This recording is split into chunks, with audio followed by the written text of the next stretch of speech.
Bismillahirrahmanirrahim. Assalamualaikum warahmatullahi wabarakatuh. Waalaikumsalam warahmatullahi Waalaikumsalam warahmatullahi wabarakatuh. Alhamdulillahi rabbil alamin wassalatu wassalamu ala asyrafil anbiya'i wal mursalin sayyidil awwalin wal akhirin nabiyina Muhammadin rasulil amin wa ala alihi tahirin wa ashabihi thayyibin wa man tabi'ahum bi ihsanin ila yaumiddin. Wa ba'd, fa sahibul fadila wal fakhamah siyadat rais Jami'at Syarif Hidayatullah al-Islamiyah al-Hukumiyah al-Ustadzah Al-Doktorah Amany Burhanuddin Lubis hafizahullah, Fadilatul Doktor Muhammad Shirazi Dimyati Amid Kulliyat DIRASAT al-Islamiyah wal-Arabiyah wa nuwabuhu Naibul Amid Lishu'un al-Akademiyah Dr. Yuli Yasin, Naibul Amid Lishu'un al-Maliyah Dr. Muhammad Nurul Irfan, Naibul Amid Lishu'un al-Talabah wa Ta'awuniyah Muhammad Syarif Hidayatullah, wa Sa'adatul Rais al-Qism Ustadz Willy Octaviano wa wakiluh, wa Ustadzah Aida Humairah wa wakiluha Dr. Muhammad Khair Mustaghfirin, wa طبعا السادة الأفاضل المتحدثون في هذا المؤتمر الدولي بعنوان مستقبل فلسطين دور إندونيسيا والعالم الإسلامي. في هذا اليوم السعيد يسرنا بأن نستمع في هذا المكان، وإن كان في المكان الفضائي، لأجل مشاركة هذا المؤتمر الدولي بعنوان مستقبل فلسطين دور إندونيسيا والعالم الإسلامي, the future of Palestine, role of Indonesia and Islamic world. وقد حضر معنا السادة الأفاضل فضيلة الدكتور زهير al-Shun سفير دولة فلسطين لدى إندونيسيا، وأستاذ دكتور نذير محمد عياد الأمين العام لمجمع البحوث الإسلامية بالأزهر، والسيد روليانشاه سوميرات مدير الأمن الدولي ونزع السلاح بوزارة الشؤون الخارجية الإندونيسية، والأستاذ الدكتورة أحلام فتحي الأستاذة في جامعة الأزهر الشريف بالقاهرة، والأستاذ الدكتور علي منحنف عميد كلية العلوم الاجتماعية والسياسية، ودكتورة مشرفة مدرس في كلية الشريعة والقانون بجامعة الشريف هداية الله الإسلامية. فنبدأ اليوم. أنا كرئيس الجلسة سأقرأ لكم ترتيب برامج التي سنمضي في هذا المؤتمر الدولي. أولا الكلمة الافتتاحية التي سيلقيها فضيلة الدكتور محمد شيرازي دمياطي عميد كلية الدراسات الإسلامية، ويليها كلمات الرئيسية التي ستلقيها رئيسة جامعة الشريف هداية الله الإسلامية الحكومية. فنرحب أولا كلمة افتتاحية من فضيلة عميد كلية الدراسات الإسلامية والعربية فضيلة الدكتور محمد شيرازي دمياطي، فيتفضل مشكورا. السلام عليكم ورحمة الله وبركاته. عليكم السلام ورحمة الله. الحمد لله رب العالمين والصلاة والسلام على أشرف المرسلين سيدنا محمد وعلى آله وصحبه أجمعين، وبعد.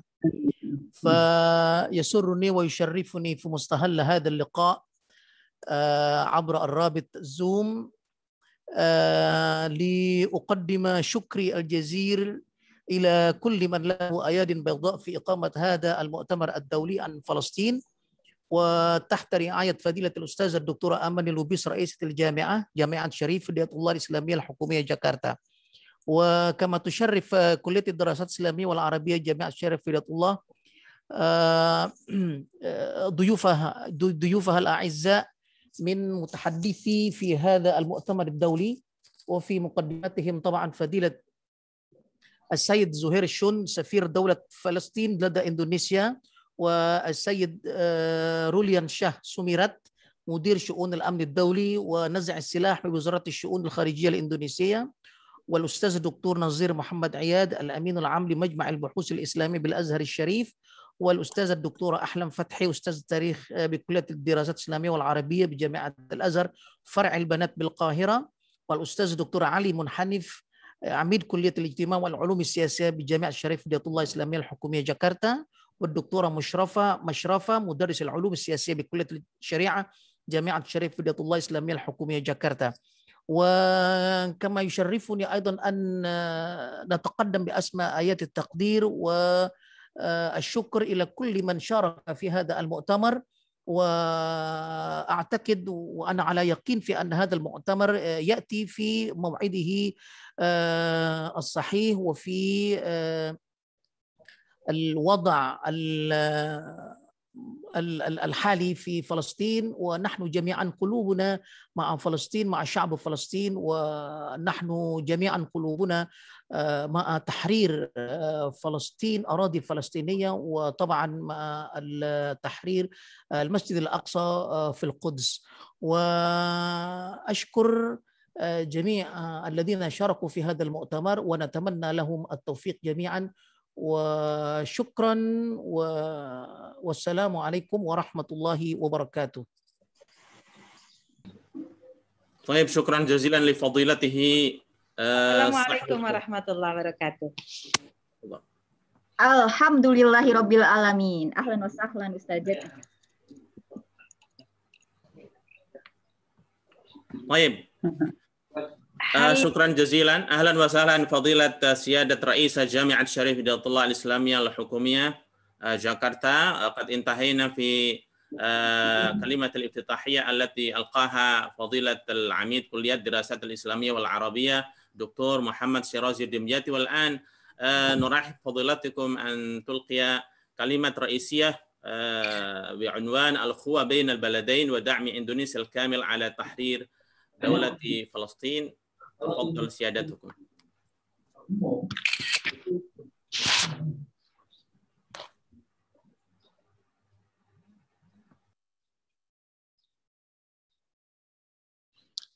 شكرا جزيلا. السلام عليكم ورحمة الله وبركاته. Waalaikumsalam warahmatullahi wabarakatuh. وهلت الأنوار سبحان الله. شكرا جزيلا على إقامة هذه الندوة المهمة. الحمد لله والصلاة والسلام على رسول الله. أما بعد،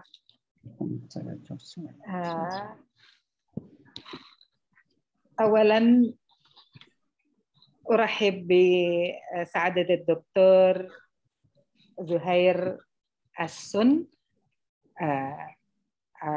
سفير دولة فلسطين لدى إندونيسيا، وأيضا عميد كلية الدراسات الإسلامية والعربية الدكتور محمد شيرازي دمياطي، وفضيلة الأستاذ دكتور نظير محمد عياد الأمين العام لمجمع البحوث الإسلامية بالأزهر الشريف.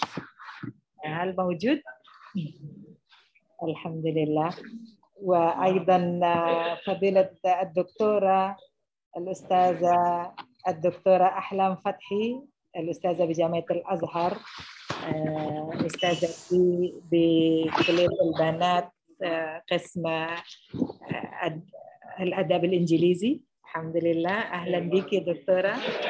وفضيلة الدكتور الأستاذ الدكتور علي منحنف عميد كلية العلوم الاجتماعية والعلوم السياسية بجامعة الشريف هداية الله الإسلامية الحكومية جاكرتا، وأيضا الدكتورة مشرفة مدرسة بكلية الشريعة والقانون وباحثة في مجال أو التاريخ أو القضية الفلسطينية، وهيئة تدريس بكلية الدراسات الإسلامية، والحضور الكرام الطلبة وأيضا الباحثين والمهتمين بالقضايا الفلسطينية، وعددهم طبعا كثير جدا سواء في الجامعة أو في خارج الجامعة في مجتمع إندونيسيا عامة. أصحاب السعادة والحضور الكرام، نرحب بكم في هذه الجامعة، جامعة شريف هداية الله الإسلامية الحكومية جاكرتا، عن طريق المنصة الافتراضية. وهي الجامعة طبعا هي معروفة لدى الجميع، وهي من أعرق الجامعات في إندونيسيا وأكبرها التي لها الرؤية الريادية على المستويين المحلية وأيضا الدولية. وهي تبني استراتيجية واضحة ورائدة في البحث العلمي وتطبيق منهج التكامل العلمي بين العلوم الدينية والعلوم الشرعية، ودائما تأخذ جانبا كبيرا ومستمرا في تحقيق شعار ربط الجامعة بالمجتمع والخدمات المختلفة. فهنا نقيم هذه الندوة أو المؤتمر الدولي عن فلسطين، عن مستقبل فلسطين، دور إندونيسيا والعالم الإسلامي. هذا دليل أيضا على اهتمام الشعب الإندونيسي بالقضية الفلسطينية. ونشير إلى أن تاريخ من الناحية التاريخية إندونيسيا وفلسطين تربطها يعني أواصر تعاون وأيضا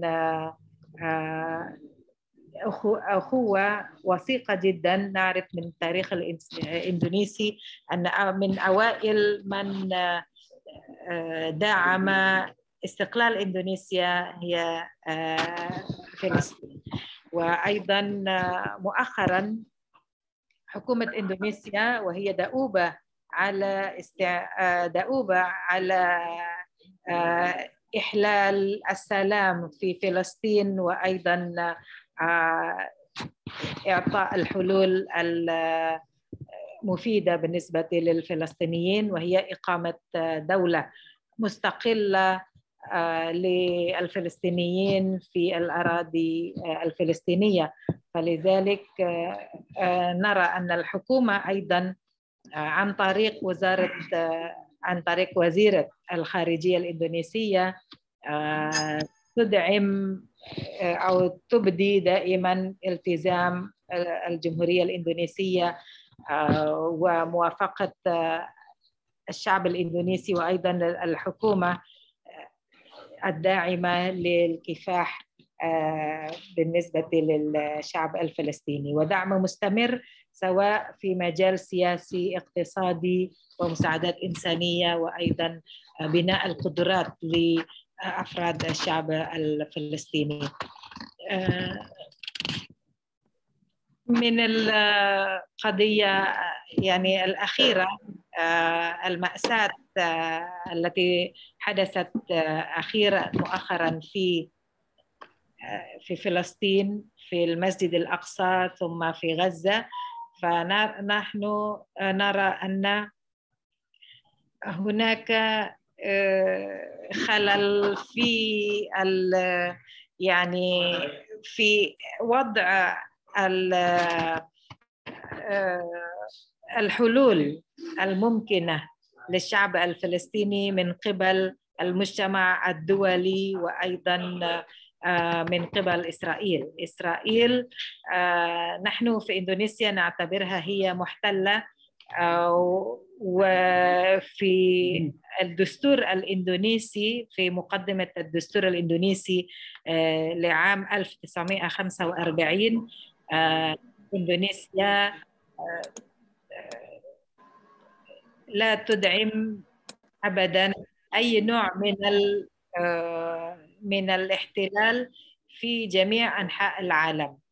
فالآن نعتبر إسرائيل هي الدولة الوحيدة التي تحتل منطقة في العالم، إذن تحتل فلسطين، فنحن لا نوافق على ذلك.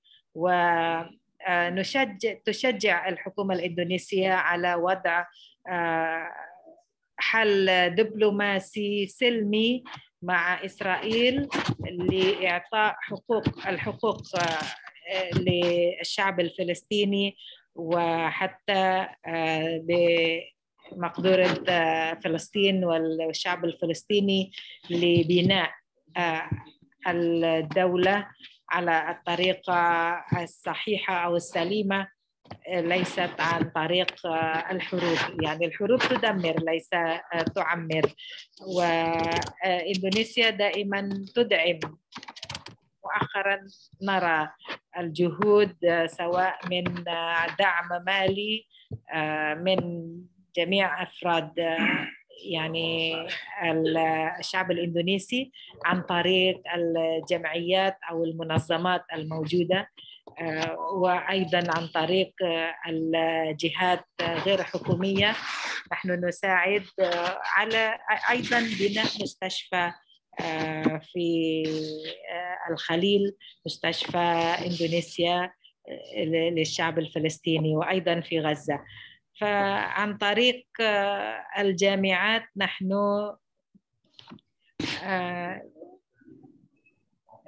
نفتح النقاش عن القضايا الفلسطينية من جميع جوانبها، حتى نستطيع أن ندخل أو نعطي بحلول سواء اقتصادية، ثقافية، اجتماعية. فنحن عن طريق الجامعة وعن طريق منظمات غير حكومية، منظمات دينية، أيضا نحن نتوحد، نوحد الجهود لمساعدة الفلسطينيين. كما نرى أيضا أن جائحة كورونا سنة 2019 يعني أثرت على الحياة عامة في جميع أنحاء العالم، فلذلك لابد توحيد الجهود أيضا لتفادي الآثار السلبية لهذه الجائحة في دول مختلفة. وطبعا في فلسطين أيضا نحن نشجع على المساعدات التي تخفف من آثار هذه الآثار في فلسطين. وأما نشيد أيضا بالجهود الفلسطينية في مواجهة قوة الاحتلال، سواء عن طريق المناهضة، عن طريق الحرب، عن طريق الأسلحة، ولكن هذا ما يعطي يعني الحل النهائي. نؤمن بأن عن طريق التحاور والطريقة الدبلوماسية تعطي فرصة أكبر لإحلال السلام. فلذلك يعني نوحد الجهود في أولا رفع مستوى الروحية، مستوى الروحي للشعب الفلسطيني، بأننا نحن نشجعهم وأيضا ندعم الجهود الموجودة في فلسطين. وإلى جانب نحن نشجع كل الحلول السلمية، ودائما نشجع أيضا بناء القدرات في جميع المجالات.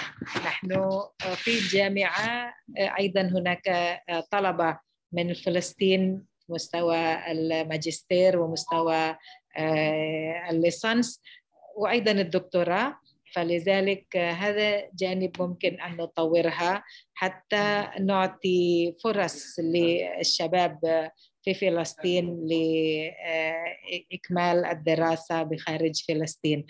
وعن طريق يعني موقف جمهورية إندونيسيا من القضية الفلسطينية واضح جدا، فنحن نساند الشعب الفلسطيني وندعو الله سبحانه وتعالى لكي تنتهي هذه الأزمة عن طريق جهود من سواء جهود دولية عن طريق هيئة الأمم المتحدة أو أيضا عن طريق منظمة التعاون الإسلامي. وأيضا نحن كشعب إندونيسي هناك جهود لمساندة الشعب الفلسطيني في تطوير بعض الأشياء في مناحي الحياة في فلسطين. فبذلك نحن أيضا نشجع على وجود السلام في فلسطين، وندعو الله أن تنتهي الحرب بين الدولتين وإحلالها بالسلام وإقامة دولة مستقلة لفلسطين بإذن الله إن شاء الله تعالى. المكافحة وحدها ليست كافية، فلا بد من دعم دولي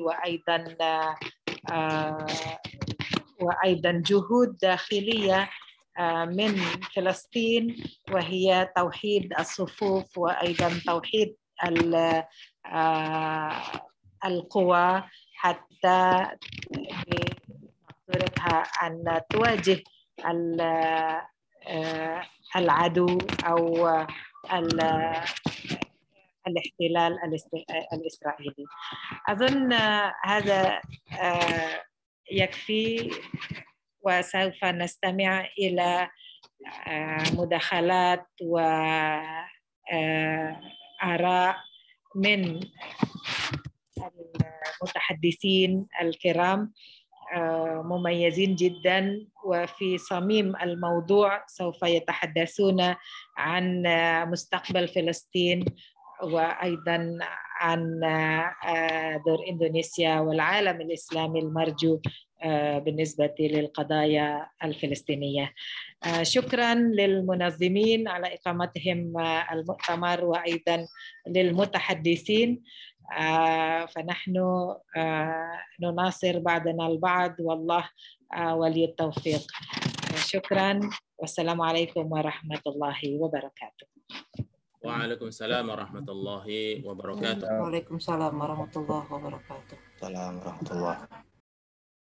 طيب، شكرا لفضيلة أستاذة دكتورة أماني برهان الدين لوبيس لكلمتها القيمة في هذا المؤتمر الدولي، وقد قدمت لنا نقطة مهمة أو النقط المهمة حول موقف إندونيسيا، وكذلك قدمت لنا مختصرا عن صورة جامعة شريف هداية الله.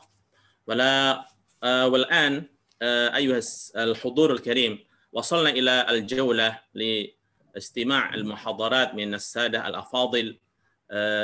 So today we are very lucky to have all speakers that will deliver their topic about related the issue of Palestine, in the issue of future of Palestine, role of Indonesia and Islamic world. And we are very lucky to have this excellent speaker today.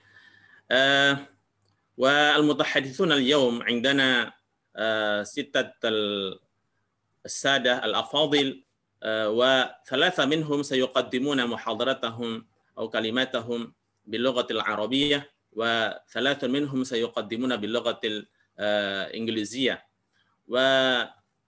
ونفيدكم بأن عندنا فقط تقريبا الفرصة ساعة ونصف أو 90 دقيقة، ولكل مقدم أو لكل لكل محاضر له 10 إلى 15 دقيقة. ونبدأ بداية لهذه المؤتمر. سنستمع المحاضرة من قبل فضيلة سيد السفير دكتور زهير al-Shun، السفير سيد السفير لدولة فلسطين لدى جمهورية إندونيسيا سيقدم لنا العنوان Palestine Current Condition and Hope for Peace. مرة أخرى لكم سيادتكم أيها السيد السفير فقط 10 دقائق إلى 15 دقيقة، فلكم الشكر. تفضل مشكورا. شكرا لكم جميعا، وشكرا لهيئة التدريس وللهيئة المشرفة على هذه الجامعة التي نحترمها ونكن لها كل الاحترام والتقدير. شكرا للدكتورة أماني على ما فضلت به من مداخلة قيمة حقيقة، فهي عبرت عن أهم وفحوى الموضوع، والذي من بعده لا يستطيع أحد أن يتكلم أكثر من ذلك. حقيقة هذه هي الصورة التي عكستها على الوضع الفلسطيني، على الوضع الدولي، على الوضع الإسلامي ولو باختصار، وعلى العلاقة الطيبة مع هذا الشعب الطيب إندونيسيا العظيمة في كل فئاتها وفي كل شرائحها السياسية والغير سياسية. أقولها من قلبي، أقولها بكل صدق إليكم جميعا وبمنتهى الاحترام والتقدير على أن هذا البلد العزيز نحن نكن له كل التقدير وكل الاحترام على ما يقوم به من دعم ومساندة ومناصرة للشعب الفلسطيني. سأتناول كلمتي أيها الإخوة والأخوات مركزا على بعض القضايا، ولكن أبدأ بالآية القرآنية. بسم الله الرحمن الرحيم. سبحان الذي أسرى بعبده ليلا من المسجد الحرام إلى المسجد الأقصى الذي باركنا حوله لنريه من آياتنا إنه هو السميع البصير. صدق الله العظيم. إن الحمد لله نحمده ونستعينه ونستغفره ونعوذ بالله من شرور أنفسنا ومن سيئات أعمالنا. من يهده الله فلا مضل له ومن يضلل فلا هادي له، وأشهد أن لا إله إلا الله وحده لا شريك له، وأشهد أن محمدا عبده ورسوله صلى الله عليه وسلم.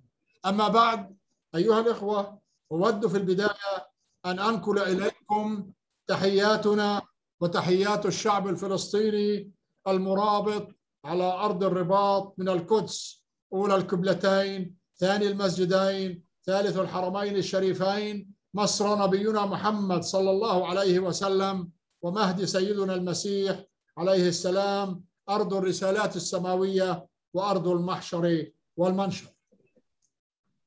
بلا شك أيها الإخوة والأخوات أن الشعب الفلسطيني منذ أن أحلت به ظروف النكبة، ظروف وعد بلفور المشؤوم عام 1948، والذي الآن يمضي علينا 73 عاما ونحن نتذكر هذه المناسبة الأليمة التي أحلت بنا وأحلت بالشعب الفلسطيني وهجرت الشعب الفلسطيني عن أرضه وعن بيوته وعن أماكنه، وأتت بهذا الكيان المحتل المغتصب ما يدعى إسرائيل على أرض فلسطين التاريخية. ولذا أقول أيها الإخوة والأخوات، نلتقي بكم اليوم والشعب الفلسطيني يتعرض للمجازر والجرائم التي ترتكبها إسرائيل قوة الاحتلال على أبنائنا العزل منذ تاريخ النكبة، حيث الظلم التاريخي الذي وقع على الشعب الفلسطيني بسبب سياسة التآمر التي قامت بها بعض الدول الأوروبية والولايات المتحدة الأمريكية بمنح أرض فلسطين لليهود لإقامة وطن لهم على أرض تعود منذ أكثر من 6000 عام للفلسطينيين العرب. تعتبر كما أشارت الدكتورة وجميع من سوف يتحدث أن القضية الفلسطينية هي القضية الأكثر سخونة في العالم، والتي ما زال الشعب الفلسطيني يعاني بسبب الاحتلال وسياسة القتل والتدمير والاعتقال والتشريد. فلسطين أيها الإخوة والأخوات أرض الرسالات السماوية باركها الله سبحانه وتعالى في كتابه العزيز، ولذا تعامدت عليها القوى الاستعمارية منذ التاريخ، ابتداء من الحروب الصليبية ونابليون بونابرت الفرنسي وانتداب بريطانيا وصولا إلى وعد بلفور المشؤوم، والذي على أثره منحت بريطانيا الحركة الصهيونية من أجل إقامة وطن قومي لهم على أرض فلسطين. إخواني، شعب فلسطين تجمعه القدس العاصمة الأبدية وحارسها حارس الأرض المقدسة. فلسطين بمقدساتها كافة، بحرمها الشريف المسجد الأقصى وكنيسة القيامة، شعب يعلن استمرار سيادته عليها إلى الآن، عربية إسلامية مسيحية، ولأجلها تصبح التضحية واجبة وترخص لها الغالي والثمين. إن ما تقوم به إسرائيل اليوم، سلطة الاحتلال الغير شرعي في القدس الشريف وغيرها من مدن فلسطين، هو اعتداء ضد العرب والمسلمين وكل الأحرار وأصحاب المبادئ والقيم القائمة على القانون والعدالة والحقوق الإنسانية. الشعب الفلسطيني اليوم يواجه احتلالا استعماريا جبانا، يقتل الأطفال، يرهب العائلات، يشردهم إنهم نجوا من بطشه، ولذا وجب علينا جميعا أن نعمل ونكافح ونناضل من أجل التخلص من هذا الاحتلال والاستعمار ومن تبعاته. إن شعبنا الفلسطيني واثق من حقه ومن تاريخه في أرض فلسطين، ومتمسك بجذوره فيها والممتدة من القدس وإلى القدس، هذه الأرض التي باركها الله سبحانه وتعالى في كتابه العزيز، كما قال سبحانه وتعالى: من المؤمنين رجال صدقوا ما عاهدوا الله عليه فمنهم من قضى نحبه ومنهم من ينتظر وما بدلوا تبديلا، صدق الله العظيم. إخواني، لا أريد أن أطيل عليكم في هذه المسائل وفي هذه التبعات، ولكن ما أريد أن أركز عليه أن القيادة الفلسطينية والشعب الفلسطيني شعب يرغب بإقامة السلام على أرض السلام، يرغب بأن تكون هذه الأرض أرض مباركة كما ذكرها الله سبحانه وتعالى، أرض الأنبياء، تكون بعيدة عن النزاعات وعن الصراعات. ولكن المشكلة تكمن في الاحتلال الجاثم على هذه الأرض المباركة.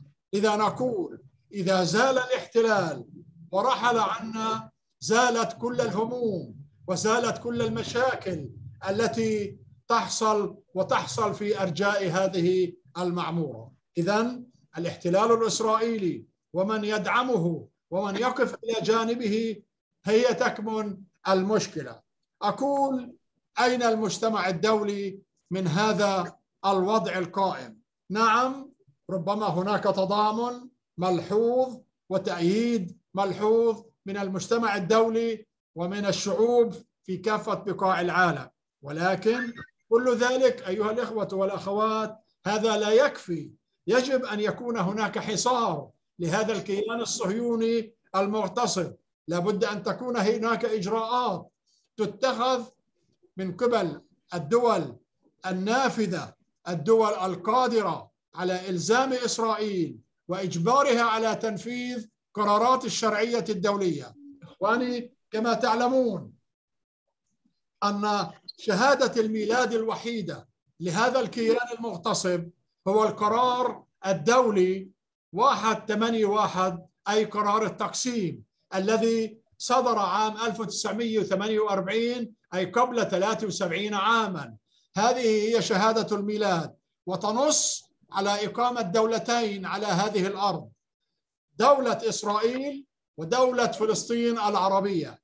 نفذ الشق الأول وأهمل الشق الثاني، لأن لا توجد هناك إرادة دولية ومن المجتمع الدولي بأن يلزم إسرائيل بالتقاعد بهذا الشك. ولذلك تكمن المعاناة، بقيت المعاناة ما زالت قائمة على هذه الأرض وفي وسط الشعب الفلسطيني. لا أريد أن أتحدث عن حجم الدمار، حجم المعاناة، حجم الاغتيالات التي تحصل، حجم هدم البيوت، المعتقلين، السجناء في السجون الإسرائيلية، الاعتداء المستوطنين على المواطنين الفلسطينيين ليلا نهارا كل يوم، يعتدوا على المزارع، على الأراضي، على البيوت، على الطرقات، حتى يقوموا بحرق السيارات والمركبات للنافذين ولأصحاب هذه السيارات.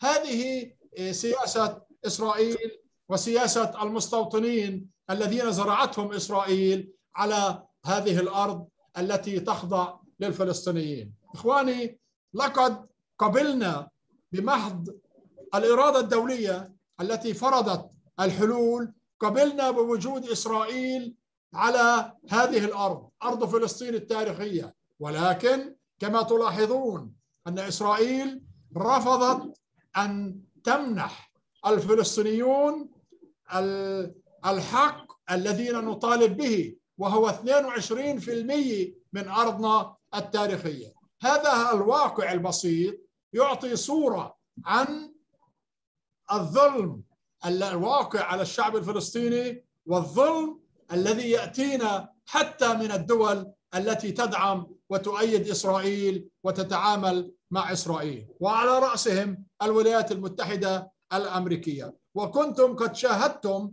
قبل سنة أو سنتين السياسة التي قام بها الرئيس المخلوع ترامب على مستحقات الشعب الفلسطيني، على مدينة القدس، على نقله لسفارة أمريكا من تل أبيب إلى القدس، رغم أن إندونيسيا طبعا رفضت وقدمت احتجاج واستدعت السفير الأمريكي وحملته رسالة واضحة قوية وصارمة حول هذا الموضوع.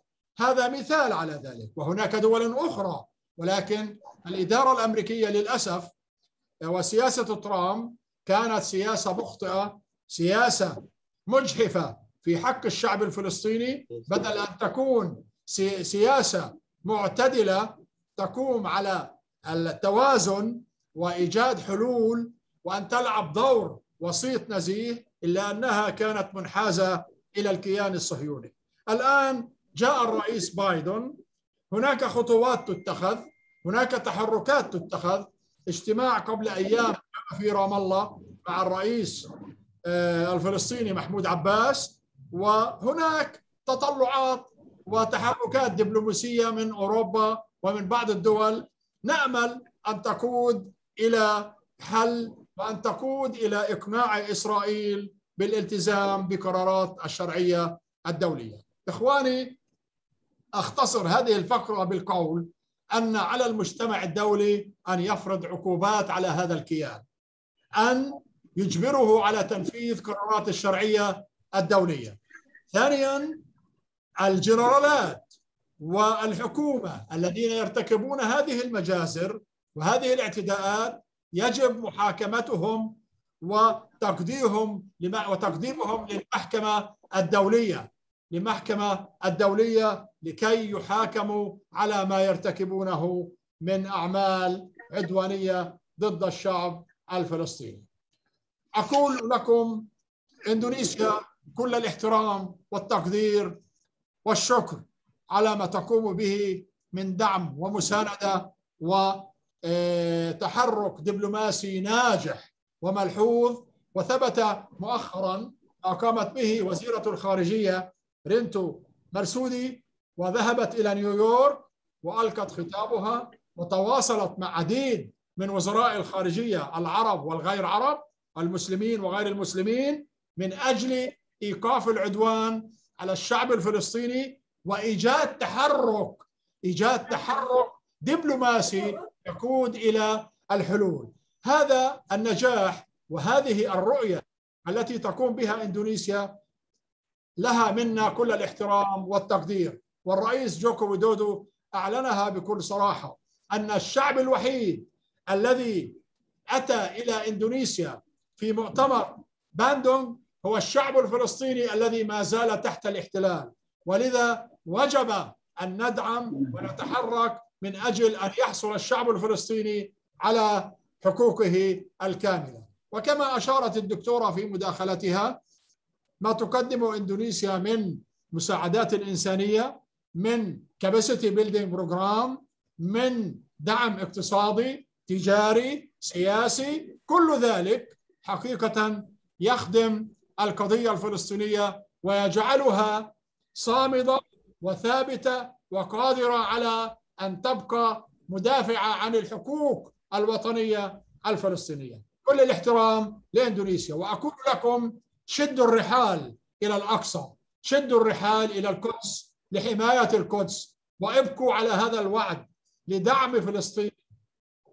وتقديم العون إلى الأقصى وإلى أبنائنا الفلسطينيين في القدس، تحديدا في القدس، ليبقوا محافظين على هذه المقدسات وعلى هذه الأماكن التي ترمز للإسلام وللمسلمين قاطبة. وفي النهاية أقول شكرا لكم وشكرا لدعمكم، وكل الاحترام والتقدير لكم جميعا كل باسمه وصفته على تنظيم هذا البرنامج. وإن شاء الله سوف نلتقي مع أختنا المديرة الدكتورة أماني في الجامعة، وقد سبق أن زرت هذه الجامعة والتقيت مع المدير السابق وتحدثنا في التعاون الثنائي بين فلسطين والجامعة، وهناك بعض الطلبة الذين تم تسجيلهم وقبولهم، وعلى ما أعتقد أننا وقعنا تعاون بين الجامعة وبين سفارة دولة فلسطين في هذا الإطار. وإن شاء الله سأستمر معكم وسنتواصل معكم ونزوركم في الجامعة لنكمل المشوار. كل الاحترام والسلام عليكم ورحمة الله وبركاته.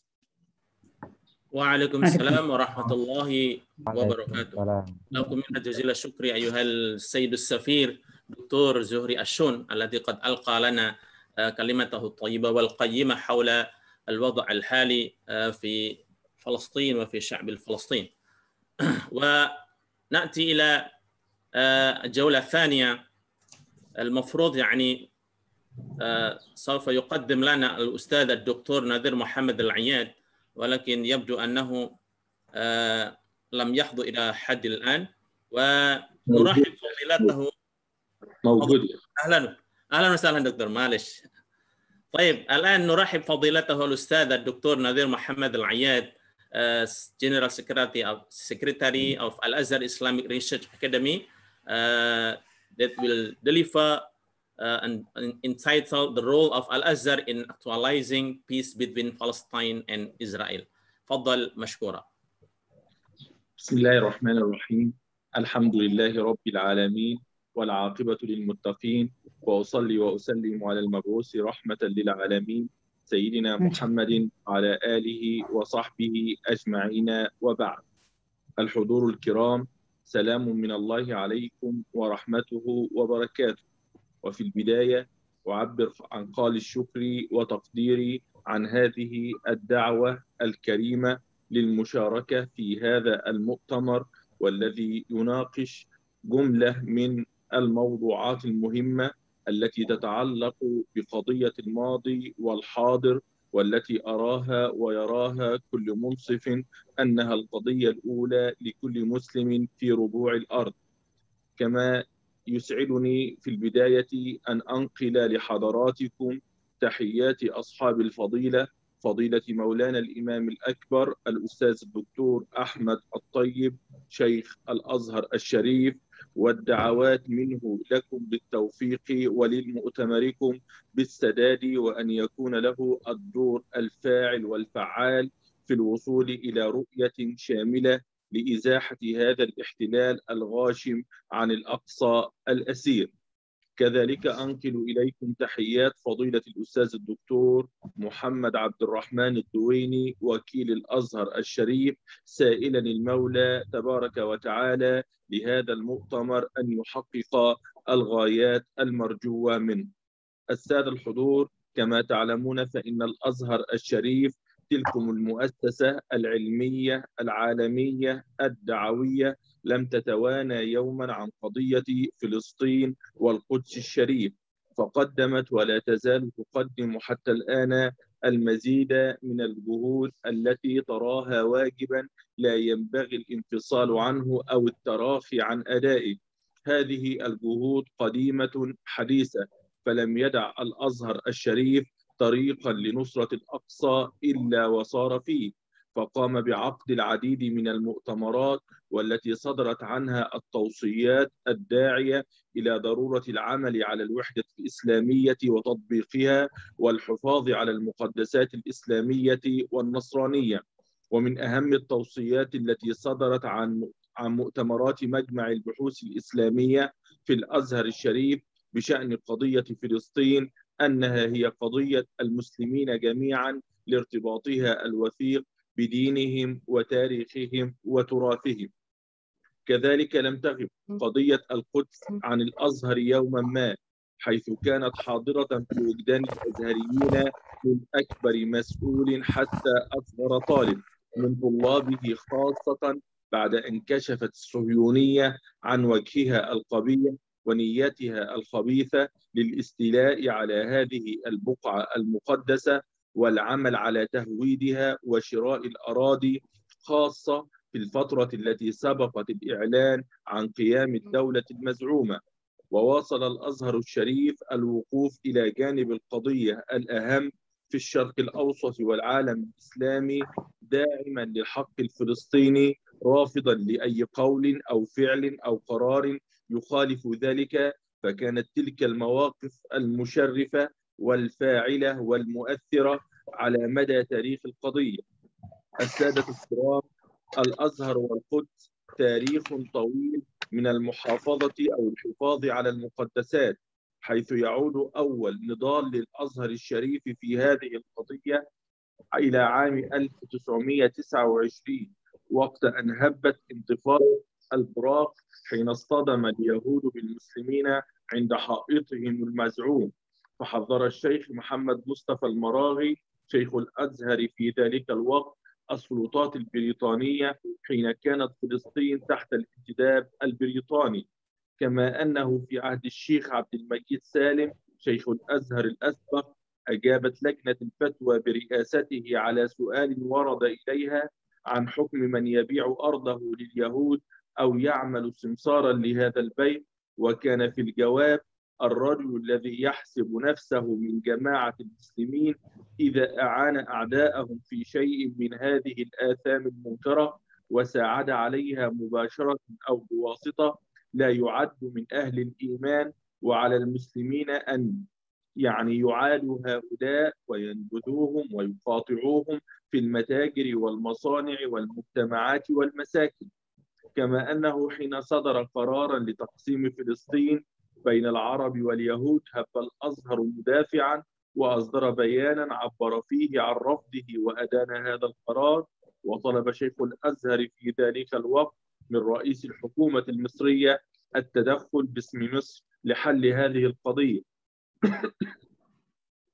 وقبل إعلان اليهود دولتهم على أرض فلسطين بشهر واحد 1948 أفتى الشيخ حسنين مخلوف مفتي مصر في ذلك الوقت بوجوب الدفاع عن الفلسطينيين وفلسطين والأراضي المقدسة بالنفس والمال، وعد ذلك واجبا شرعيا على القادرين من أهلها وأهل الدول الإسلامية، وأن من تقاعس عن القيام بهذا الواجب مع القدرة عليه كان آثما. كما عقد الأزهر الشريف المؤتمر الثاني لمجمع البحوث الإسلامية في عام 1965، وكان في مقرراته ضرورة التصدي للمعتدين، وأن قضية فلسطين هي قضية المسلمين جميعا لارتباطها بدينهم وتاريخهم، وغير ذلك من التوصيات التي قررها هذا المؤتمر. ومنذ ذلك الحين توالت نداءات الأزهر وبيانات الأزهر في المطالبة للمجتمع الدولي بتأكيد عروبة القدس وحماية المقدسات الإسلامية في القدس، ومنها توصيات المؤتمر الرابع في عام 1968، وأوضح أن قيام الأمة بحماية المقدسات يعد فريضة من فرائض الدين. واستمر دعم شيوخ الأزهر لهذه القضية شيخا بعد آخر، ومن أبرزهم فضيلة الإمام الأكبر الأستاذ الدكتور عبد الحليم محمود، وفضيلة الإمام الأكبر الشيخ جاد الحق علي جاد الحق، ومؤخرا وفي عهد فضيلة الإمام الطيب قدم الأزهر تحت قيادته الكثير من الجهود لنصرة القدس الشريف، فقد أصدر فضيلته في نوفمبر 2011 وثيقة تعرف بوثيقة القدس، والتي نصت على عروبة القدس، وأن هذه العروبة تضرب في أعماق التاريخ، حيث أنها بنيت على يد العرب اليابوسيين قبل خليل الله إبراهيم ب20 قرنا، وأنهم سكنوها قبل دخول اليهود ب27 قرنا. فضلا عن ذلك أكدت هذه الوثيقة على أن الوجود الإسرائيلي في مدينة القدس لم يتعدى 415 عام بعد ذلك، ثم أكدت على أن التاريخ يشهد بالعديد من الغزوات والغزاة التي حاولت أن تنال من القدس والقدسيين، إلى غير ذلك من الأمور التي تؤكد على أن هذه القضية لم تنفك عن وجدان الأزهر. ففي إبريل 2012 عقد مجمع البحوث الإسلامية جلسة طارئة ترأسها فضيلة الإمام الأكبر من أجل قضية القدس، كما أنه في مايو 2012 وافق الإمام الأكبر على فتح معاهد أزهرية بفلسطين، خاصة في القدس والضفة الغربية وغزة، كما وافق أن تكون المعاهد الأزهرية في فلسطين مقرا لفرع الرابطة العالمية لخريجي الأزهر، وعلى أن تكون المعاهد الأزهرية مسؤولة عن أي نشاط ديني يتعلق بالأزهر الشريف. وفي مايو 2016 في الملتقى الثاني للحوار بين حكماء الشرق والغرب بالعاصمة الفرنسية باريس، وجه الإمام خطابه العالمي الشهير للشعوب الأوروبية والمسلمين حول العالم، وأكد فيه أن حل القضية الفلسطينية يمثل مفتاح المشكلات الكبرى التي تمنع من الالتقاء بين الشرق والغرب، وتباعد ما بين الشعوب، وتؤجج لصراع الحضارات. وفي ديسمبر 2017 عقد فضيلة الإمام اجتماعا طارئا مع هيئة كبار العلماء بالأزهر ومجلس حكماء المسلمين لبحث قرار الرئيس الأمريكي ترامب بنقل السفارة الأمريكية إلى القدس الشريف، وأعلن فضيلته عن مؤتمر الأزهر العالمي لنصرة القدس، كما حذر خلال لقائه برئيس الوزراء البريطاني توني بلير في ذلك الوقت من أن نقل بعض الدول لسفاراتها إلى مدينة القدس سيفتح أبواب جهنم على الغرب قبل الشرق. وكان لشيخ الأزهر موقفا مشرفا حين رفض طلبا رسميا من رائب الرئيس الأمريكي للقاء بفضيلته عندما قال: كيف لي أن أجلس مع من يزيفون التاريخ ويعملون على سلب حقوق الشعوب. وفي عام 2018 وهو عام القدس عقد الأزهر الشريف مؤتمرا عالميا لنصرته، وكان من بين توصياته أن يكون هذا العام، أعني توصيات فضيلة الإمام، أن يكون هذا العام عاما للقدس، كما أنه كان من توصيات المؤتمر أن تدرس مادة عن القدس في جميع البلاد الإسلامية وتكون ضمن المقررات الدراسية، والعمل على إعادة الوعي بالقضية الفلسطينية وبالقدس خاصة في المقررات الدراسية والتربوية. وفي نفس العام ضم جناح الأزهر الشريف بمعرض القاهرة الدولي للكتاب في دورته 49 ركنا خاصا للتعريف بالقضية الفلسطينية والقدس الشريف، حيث حظي بإقبال كبير من زوار الجناح لما اشتمل عليه من كتيبات ومواد تبرهن على عروبة القدس وهويتها الفلسطينية العربية الإسلامية. وعلى مستوى مجمع البحوث الإسلامية فقد أصدر المجمع ضمن سلسلته العلمية عدة إصدارات تتحدث عن القضية الفلسطينية والحق التاريخي، من أبرزها القدس بين اليهودية والإسلام، وعودة القدس والمسلمون، واسترداد بيت المقدس، وبيت المقدس في الإسلام. كما نفذت قطاعات الأزهر الشريف عدة حملات توعوية وندوات تثقيفية للتأكيد على نصرة القضية الفلسطينية وإعادة الوعي لدى الجماهير بأهمية المقدسات الإسلامية وضرورة الدفاع عنها. السادة الحضور، ومع تجدد الاعتداءات الصهيونية الغاشمة مؤخرا على الشعب الفلسطيني والمقدسات الإسلامية، وقف الأزهر الشريف بقيادة إمامه الأكبر مدافعا عن هذه المقدسات. فدعا الإمام الأكبر كل شعوب العالم بكل اللغات وكل المنظمات الدولية إلى نصرة الشعب الفلسطيني والوقوف بجانبه لاسترداد حقوقه. كما أصدرت لجنة القدس والحوار بمجمع البحوث الإسلامية بالأزهر الشريف بيانا عن الانتهاكات السافرة من الكيان الصهيوني في حق الشعب الفلسطيني والمسجد الأقصى الشريف. كذلك قام مجمع البحوث الإسلامية والمرصد الأزهري العالمي بحملات توعوية بالعديد من اللغات الأجنبية لدعم المسجد الأقصى والشعب الفلسطيني في مواجهة الانتهاكات المستمرة من الاحتلال الإسرائيلي. تستهدف في المقام الأول تعريف الأجيال الحالية بقيمة وأهمية هذه المقدسات، وتستدعي معلومات تاريخية حول عروبة فلسطين وأراضيها وبيان الانتهاكات وعملية التهويد المستمرة للأراضي الفلسطينية من جانب الاحتلال الصهيوني. كما أن الأزهر لم يتوقف في تاريخه الطويل من الدعم المادي والمعنوي للفلسطينيين، باعتبار أن ذلك واجبا شرعيا، إذ أن هناك روابط عدة كرابط اللغة والدين والأخوة في الإنسانية. وعلى الرغم من تنوع وتشعب القضايا والملفات التي يهتم بها الأزهر وفضيلة الإمام الأكبر، إلا أن قضية القدس وفلسطين تحتل بشكل عام مكان الصدارة بين هذه الملفات وتلك القضايا. فهي القضية الأولى التي طالما أكد الأزهر أنه سيكون داعم لها ما دامت السماوات والأرض. الحضور الكرام، إنما عرض عن جهود الأزهر ومواقفه تجاه القضية الفلسطينية ما هو إلا غيض من فيض وقليل من كثير، ولو استرسلنا في الحديث عن ذلك لاقتضى ذلك أضعاف وأضعاف المساحة الزمنية، لكنني أكتفي بما أشرت إليه بيانا للجهود التي يقوم بها الأزهر من ناحية، وتأكيدا على أن هذه الجهود ستظل مستمرة ما بقيت السماوات والأرض. وأخيرا، فإن كان من كلمة متبقية فدعوني أعبر عن قال الشكر وعظيم تقديري لإندونيسيا على هذه الدعوة الكريمة وعلى هذا المؤتمر المميز والمتميز، والذي جاء في وقته وحينه ليؤكد على أن الإنسان لا بد أن يبحث عن آلام أخيه الإنسان، ليحاول أن يجد الآمال التي تعالج هذه الآلام وتدفع بها.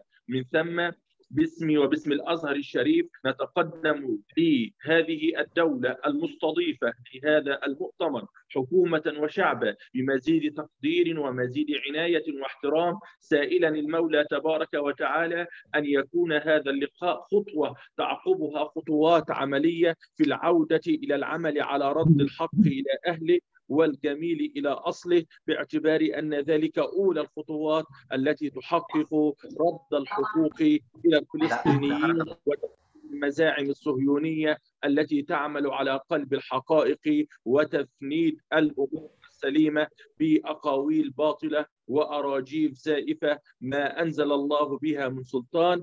أشكركم وأشكر لكم حسن الاستماع، وأعتذر إن كنت قد أطلت، والسلام عليكم ورحمة الله وبركاته. وعليكم السلام ورحمة الله وبركاته. شكرا لفضيلته على محاضرته القيمة.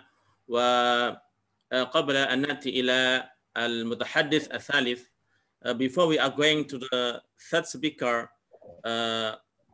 please be informed that the electronic certificate, inshallah, will be delivered to all, will be provided for all participants after ending of this presentation during question and answer, inshallah. So make sure that all of you still stay in this Zoom, inshallah. Okay, now we are going to listen the third speaker. We brought to call His Excellencies Mr. Rolliansyah Soemirat that will deliver the topic موقف الحكومة الإندونيسية ودورها في دعم القضية الفلسطينية. He is the Director for International Security and Disarmament, Ministry of Foreign Affairs. Please welcome Mr. Rolliansyah. Assalamualaikum warahmatullahi wabarakatuh. Izinkan saya menyampaikan sedikit pembukaan dalam bahasa Indonesia, Bapak Imam Sujoko selaku moderator. Izinkan saya menyampaikan ucapan terima kasih kepada Sivitas Akademika UIN yang telah mengundang kami dari Kementerian Luar Negeri untuk berpartisipasi dalam acara ini. Saya hari ini diminta mewakili Bapak Direktur Jenderal Kerjasama Multilateral, Bapak Duta Besar Febrian Rudial, Deputy Minister for Foreign Affairs for Multilateral Affairs, yang tidak bisa hadir pada kesempatan kali ini. Tapi beliau memandatkan saya untuk dapat berkontribusi pada acara ini. So I would like to thank Ibu Rektor, Ibu Amany Lubis, representing the whole what do you call it, the university, inviting us for this particular event, and taking the liberty of, let's say, having some international speakers, including but not limited to Ambassador Zuhair al-Shun. I would like to deliver my short remarks in English, if I may. Of course, later on during the discussion, I'm open for further discussion either in Indonesia or in English. Apologize if it is creating a certain uncomfortable feeling for colleagues. Bapak Ibu sekalian, if I may start my presentations, I will try to limit my presentation into two big parts. First, I will try to elaborate more with regard to the Indonesian government positions on the conflict between Palestine and Israel. And the second one, the role and contributions of Indonesia in responding to the security situations in Palestine, including the recent incident in the occupied Palestine territory, in particular in Gaza. So if I may start by conveying the most basic principle of the Indonesian government. Indonesia's supports for the Palestinian people is clear implementations of the Indonesian constitutional mandate. Pembukaan Undang-Undang Dasar 1945.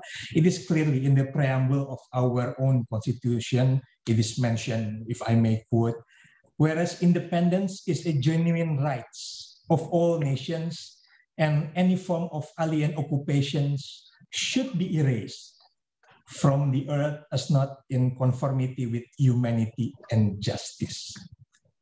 Paragraf pertama pembukaan Undang-Undang Dasar 45.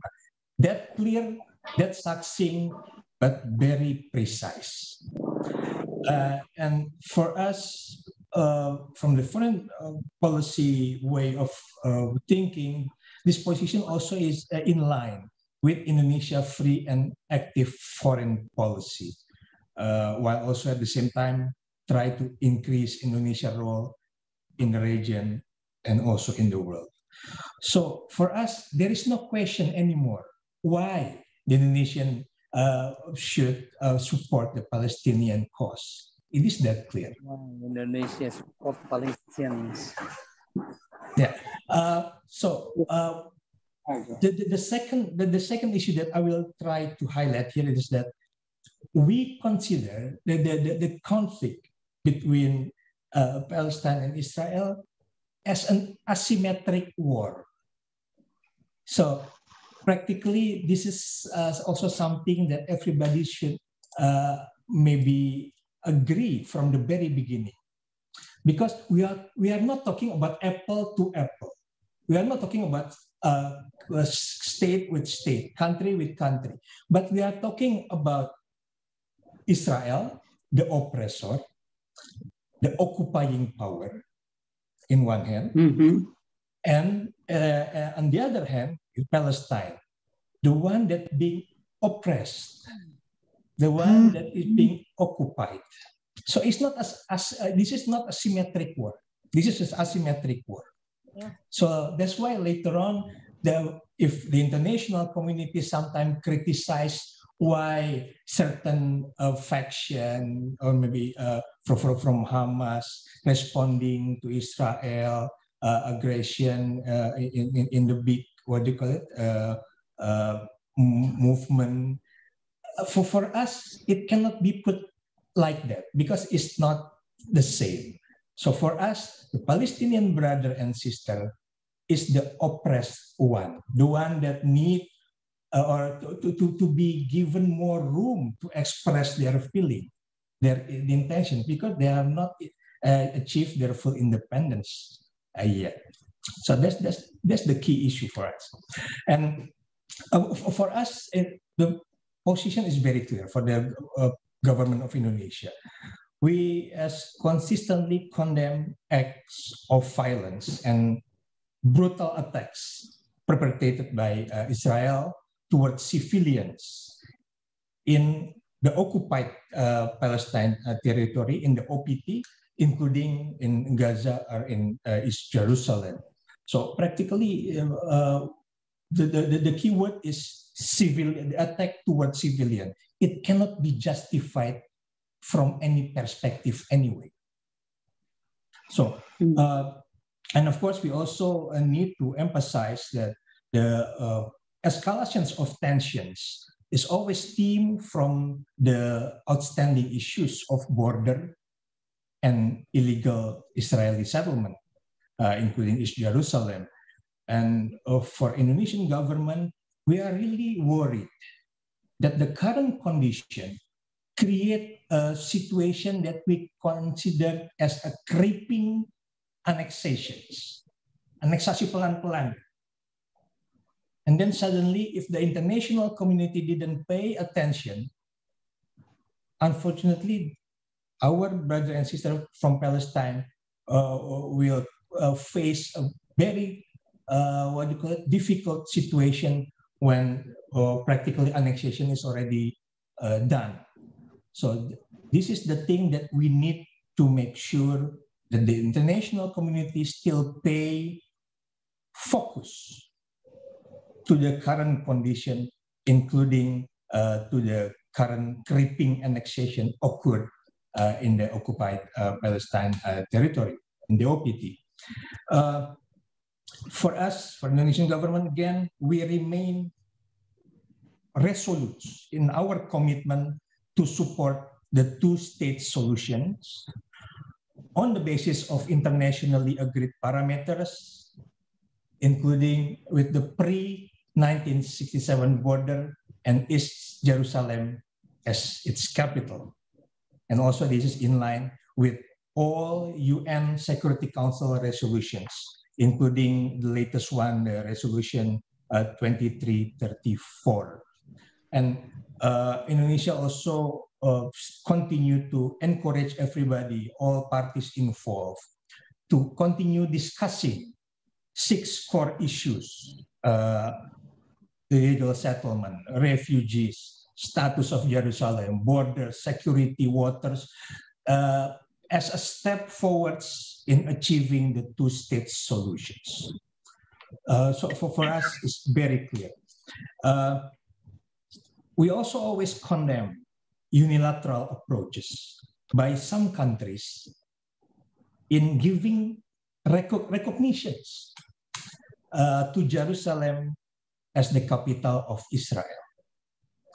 And this kind of action is counterproductive, not only because it against our collective efforts to end the conflict, but also it's violating internationally agreed parameters, because it is in all internationally agreed parameters that currently, what do you call it, there in the table, it is clear that the status Jerusalem is not solved yet. It will be discussed later on. So for those countries who has already recognized Jerusalem as capital of Israel, we express our what do you call it, statements very clear that such policy is not acceptable. So very clear for Indonesian government. So that's the first part of my presentation. I mean, I will try to be brief. On the second part of the presentation, I will only would like to highlight that Indonesia will continue to maximize all forum, including regional or multilateral forum, to support the struggle of our brother and sister of Palestine in achieving their full rights. Of course, the biggest one is in the United Nations. We will do our best to continue maximizing all relevant bodies under the United Nations to make sure that they can take concrete measures in supporting the cause of Palestine. And also outside the UN, maybe I can mention also that Indonesia will continue its active participations in the organizations of Islamic cooperations, OIC. We also always remind OIC that OIC needs to be united in supporting Palestine. Please also remember that the OIC is maybe the only international organizations that is created based on the what do you call it, cooperations of religion, what do you call it, interactions. So it is in the charter of the OIC that the OIC needs to always support Palestine in any cause. And Indonesia will continue to make sure that OIC colleagues, OIC member states will also do the same. If I may, maybe inserting one important points here, and I also open for further discussion with everybody, including with Ambassador al-Shun. For Indonesian government, the conflict is never about conflict between religion. It's not about conflict agama. It's again coming back to my what do you call it, preambular in my opening remarks. Is about the occupying power versus the occupied. So it's never about conflict between a religion.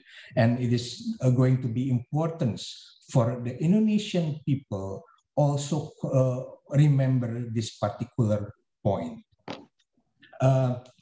And maybe lastly, if I may say a little bit issues, statements with regard to the bilateral cooperations. I believe Ambassador al-Shun also mentioned earlier about strong cooperation between the government of Indonesia directly with the government of Palestine. We will continue our efforts in providing technical assistance for Palestine. We work together in so many different aspects. For example, maybe in law enforcement cooperations, in agricultural cooperations. So many aspects that we have already worked together with the Palestine people and government. Our intentions is clear. We want our brothers and sisters from Palestine has the capacity as what do you call it, as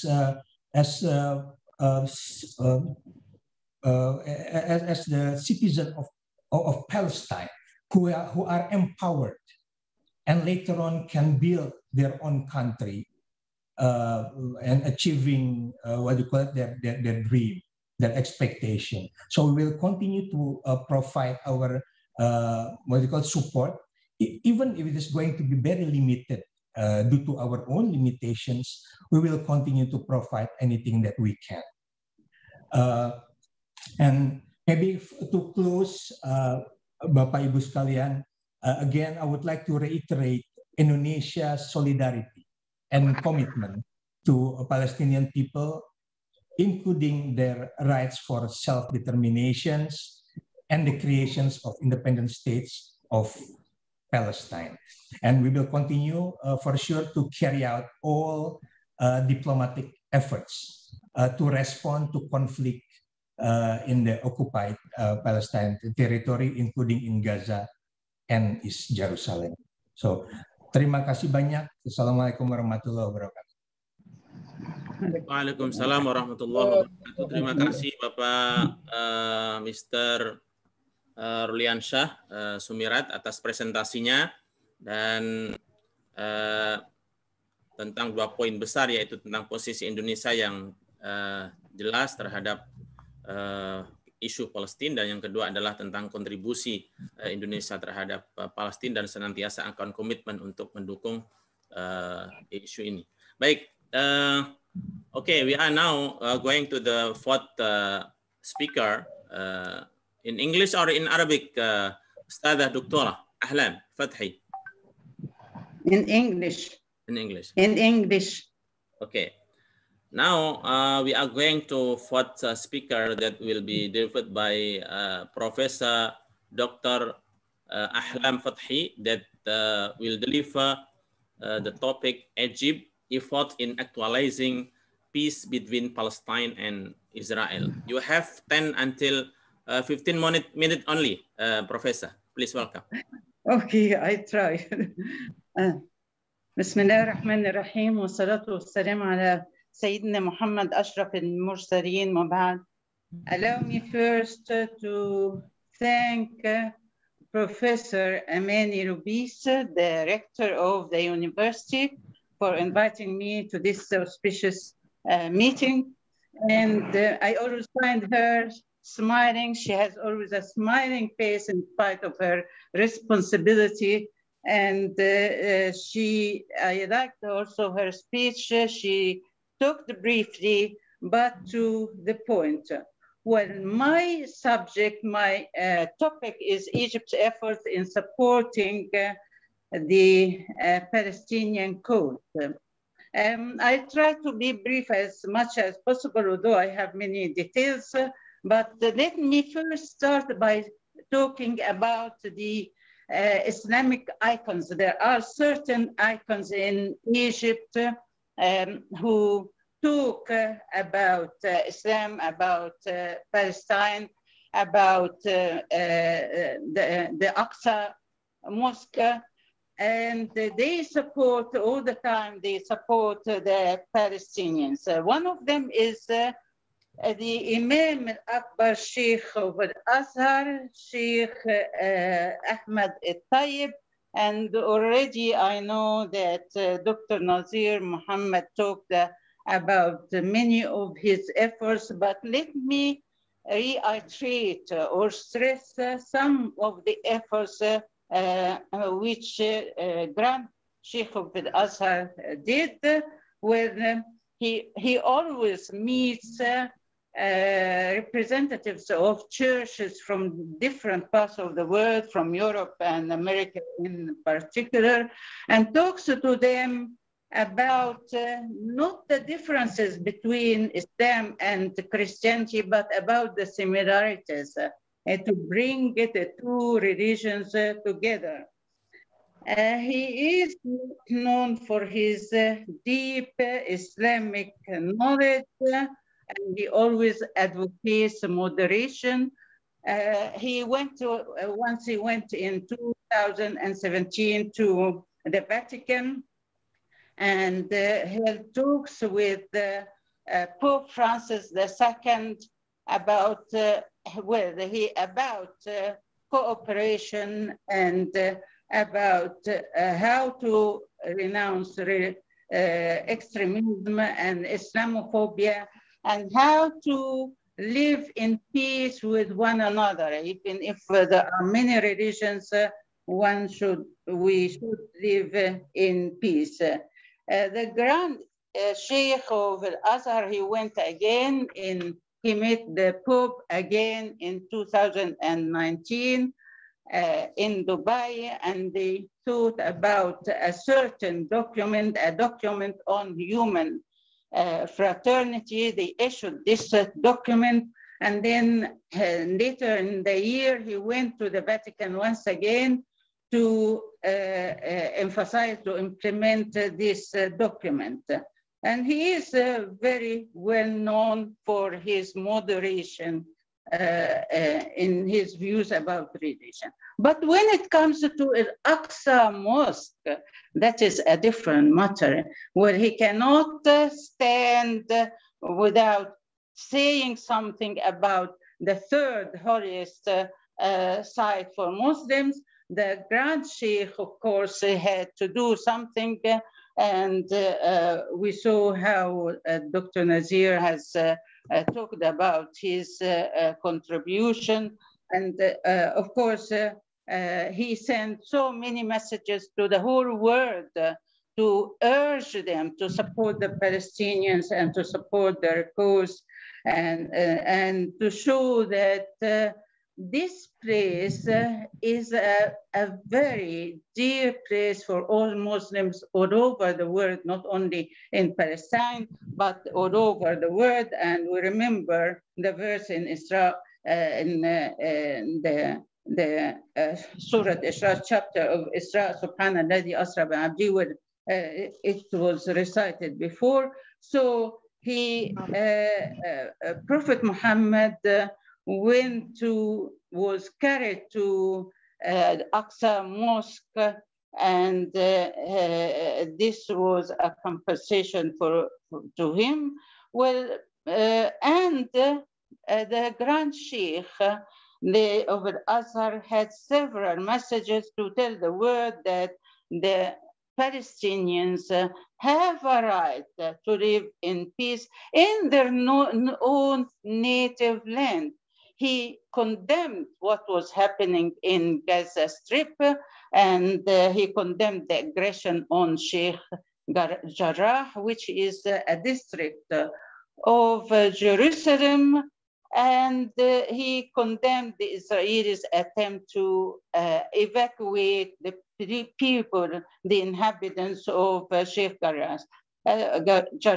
And so he condemned the Israelis' destruction of the civilian buildings and killing women and children. So this is one of the icons of Islam and what he did. I'm going to talk about some other icons like Dr. Zaghloul al-Nagar. He is very well known for his contribution to Islam, and he wrote so many books about the miracles of Islam, the miracles of the Quran, the miracles of the Sunnah. And this is because he is not only an Islamist, well-versed in Islam, but he is also well-versed in science. He is a scientist. He knows a lot about science, and he makes a link between the Quran, what was revealed to Muhammad 14 centuries ago, and the recent discoveries in the scientific fields. So this is to assure the whole world that Muhammad was a real prophet of Allah. Zaghloul al-Nagar, when he talks about Jerusalem and about Palestinians, he asserts that all people are equal, and that what the Israelis say that they are the chosen people of God, God's chosen people, this is a mere fallacy. This is not the truth, because God is fair. God is always fair. He won't choose certain people just because of what? God distinguishes people according to their piety, according to their good deeds. إِلَّا بِالتَّقْوَى. Only through their good deeds people can be distinguished. And so it is a fallacy. It is a fallacy to say that they are God's chosen people. All people are equal. And Muslims perhaps are the only people who can be trusted with Jerusalem and with the Al-Aqsa Mosque because they are fair. Even Hamas, when they attacked Israelis, they always say, وَإِنْ عُدْتُمْ عُدْنَا. So they do not attack the Israelis just for trying to launch war against them. They do not start war. Muslims never start war on any country. It was the Israelis that attacked the Palestinians first and desecrated the Al-Aqsa Mosque. So Zaghloul al-Nagar tells us that we have to teach correct history, the history of Palestine, the history of Al-Aqsa, the history of Jerusalem at schools and universities in order to know our own history. Muslims all over the world, they have to know their history. They have to know the truth about Jerusalem, because Jerusalem is actually a Muslim country, an Arab place. And there is another icon who's Muhammad Amara is known for his deep studies of history, the history of Palestine, the history of Jerusalem, and the history of establishing the Al-Aqsa Mosque. He tells us exactly how many years the Jews stayed in Palestine. They stayed only for 415 years.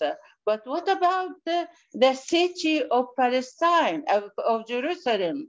The city of Jerusalem, he says, it is an Arab city. It was established 40 centuries BC, before anything. It was established by the Magian Arabs, by Al-Arab and Magusiyin. And these are the people who established Jerusalem. And the Jews say that they are related to Moses and that they are they come from Moses, peace be upon him. But Moses was born and lived and buried in Egypt before he could see Jerusalem. And that was in the 13th century BC. This means that Jerusalem was an Arab city for 27 centuries before Moses and before the Jews. So Netanyahu and all the Jews, they always tell lies. The Zionists, they always have their own myths, untruths. They tell lies. So Jerusalem was an Arab city 21 centuries before Abraham, because they say that they are related to Isaac and Abraham, but Jerusalem itself, Arab Jerusalem, was there 21 centuries before Abraham. He has many books. Muhammad Amara has got many books about Jerusalem and about the truth about Jerusalem. And if we read it, would know our true history. Jerusalem was an Arab city 60 centuries, that is 6,000 years ago. And the Israelis, they went there, they lived in Palestine only as invaders, not actually as the real owners of the place, but according to their own Old Testament, the Torah. They went there as invaders to invade Palestine and to make a home for them there. And they also have another myth, which is the Temple of Solomon, Haykal Sulaiman. They falsely assume that it was built in the place of Al-Aqsa Mosque, and this is their pretext for invading the Aqsa Mosque and for dismissing the people from there and for trying to destroy the Aqsa Mosque because what they assume is their own holy place. And this is, of course, this is wrong. The Muslims were in Andalusia for 800 years. Do they claim now that the Andalusia is theirs? The Jews stayed only 415 years in Palestine. How can they say that Palestine is theirs? They actually have a preconceived plan, and they always move according to their plan. They don't listen to anybody except the United States.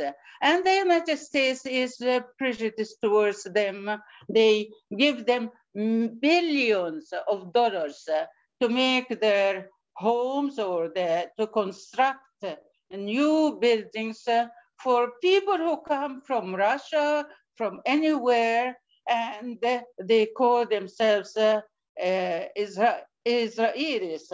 So Muslims, they have to learn the history of Palestine. They have to learn the history of Jerusalem. They have to teach students at schools and universities about the true history of their country. Well, another iconic figure, I don't want to talk much about this, but we have so many iconic figures. For instance, Dr. Ahmad Omar Hashim, who was a former rector of Al-Azhar University, also gave a fiery speech at one of the Goma prayers during Ramadan, when this aggression was happening, and he blamed all Arab rulers for not uniting, for not standing as a unified whole against Israelis, against their aggression. Now, most of the Western countries, they echo Netanyahu, and they say, well, the Israelis have a right to defend themselves. They are the ones who started the aggression, and now they say that they have the right to defend themselves. Now, I talk about the official stance. Officially, yes, Egypt's president has sent delegates to the two parties, two conflicting parties, the Palestinians and the Israelis, to ask them to cease for a ceasefire. And they accepted that. So the Egyptians were mediators, and they are lauded for that. And ceasefire was stopped. And Sisi, the Egyptian president, was actually negotiating this with the Biden administration. And whatever his reasons for that, we do not know. But after 11 days of destruction, ceasefire was at last happened. But actually, this is not a solution. Immediately after the ceasefire, the Palestinians were killed. Sisi promised to give the grant Palestinians $500 as a kind of to reconstruct Gaza, and he sent also medical supplies and other supplies, which some of them were sent and others were boycotted. And he promised to open the hospitals for Palestinians to have their treatment there. But in fact, so many houses were destroyed in Palestine. So many houses, perhaps 2,000 houses were totally destroyed. Some 18,000 houses were partly destroyed, and many people died. More than 250 martyrs were among the people of Palestine. And even after the ceasefire, what happened? A girl in Jarrah, in the Sheikh Jarrah district, the Israelis wanted to evacuate the district of the Arabs and replace them with Israelis. This girl was just standing at her door, the door of her house. She was shot dead. And then they also attacked the Aqsa Mosque, and they arrested 250 after the ceasefire resolution, after the effect of the ceasefire. Not only that, but the Israeli Minister of Defense, he threatened to continue the escalation of the war, and he said that they are going to kill Mohammed al-Deif. He is the general leader of Hamas, and he threatened to occupy Gaza Strip in order to put an end to Hamas. I respect Hamas very much. I respect what they did and what they do, and they never start a war. They always answer. But we are proud of them. We are proud of them for achieving a victory through that. So many houses were destroyed. Many people were killed, and many arrested, many wounded, but they succeeded in reaching the heart of Israel. Israel is always proud that they have the Iron Dome, which can resist any rocket coming towards them. And although only 90 or 95% of all the rockets of Hamas were destroyed in the mid-air, and only 5% of those rockets reached Israel, Israel was terrified. And that is an achievement. That is an achievement in order to know that the Palestinians can do something. I'm not for the war. I do not encourage war. Of course, I encourage peace. But if they attack Muslim countries, if they attack the most sacred place for the Muslims, then of course we all have to fight. For Egyptians are, well, the people of Egypt, apart from the official side, the people of Egypt are ready to go to Gaza Strip, to fight with the Palestinians, to do anything, to sacrifice themselves for the sake of this Aqsa Mosque and for the sake of Jerusalem. But unfortunately, Arab rulers, not all Arab rulers allow us to demonstrate or to do things like that. So in the end, ask all Arab countries and all Muslim countries to be united to face this aggression. They have to tell the whole world about the truth, about what is happening, and to to send these messages to all the world. You know, Joe Biden, who is, of course, a friend of the Israelis, well, he kept silent. And in the end, he sent someone to talk to the two parties, and he sent, he promised to send $350 million for the reconstruction of Gaza Strip, provided that the Hamas should not benefit from that. So what can we say about this? That we have to all to help. We Muslim countries have to help. Well, the Arab countries who did the normalization with Israel have to be ashamed of themselves and have to go back in their decision and have to take part in trying to help Israel, support Palestine against Israel. Well, these are the points I want to say, and I have so many details, but I want to abide by the time. Thank you very much. Okay, thank you very much for His Excellency's presentation. أستاذة دكتورة أحلام فتحي على ما تفضل من مقالته.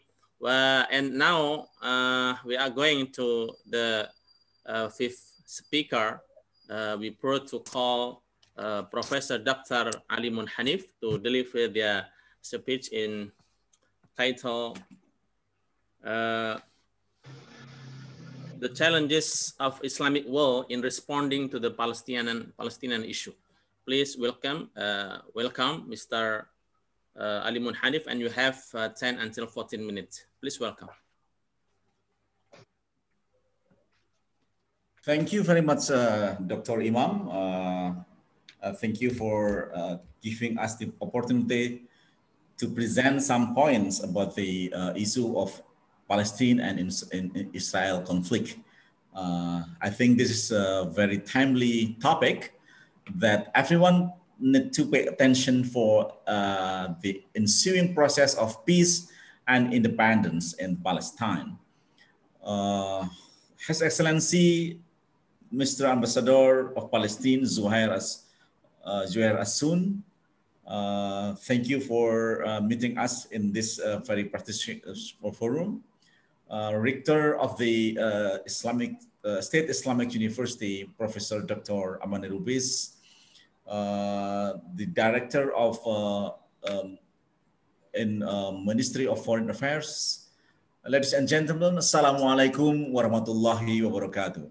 Waalaikumsalam warahmatullahi wabarakatuh. Today, everyone is talking about Palestine and Israel, especially after the events of the escalation of violence in the end of Ramadan, producing a very bloody conflict between Israel and Hamas in Gaza.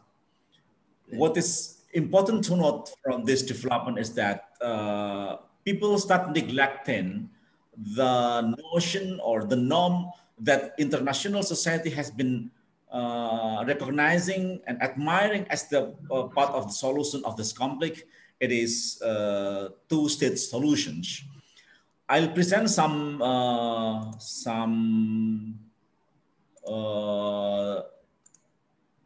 point that I think very important. I will not present all of these pieces within 15 or 15 minutes, but I have to take some contentions that the point of two-state solution is recommended and mandated for those people who start supporting the independence of Palestine. What I believe people start neglecting is that the asymptotic conflict that's still continuing in this region has produced that Palestinians are marked or labeled as terrorists, as radical Islamists, or producing a kind of insurgency that try to challenge the state of Israel. But apparently they neglect or they forget the origin of why the conflict has been pursuing or it happens.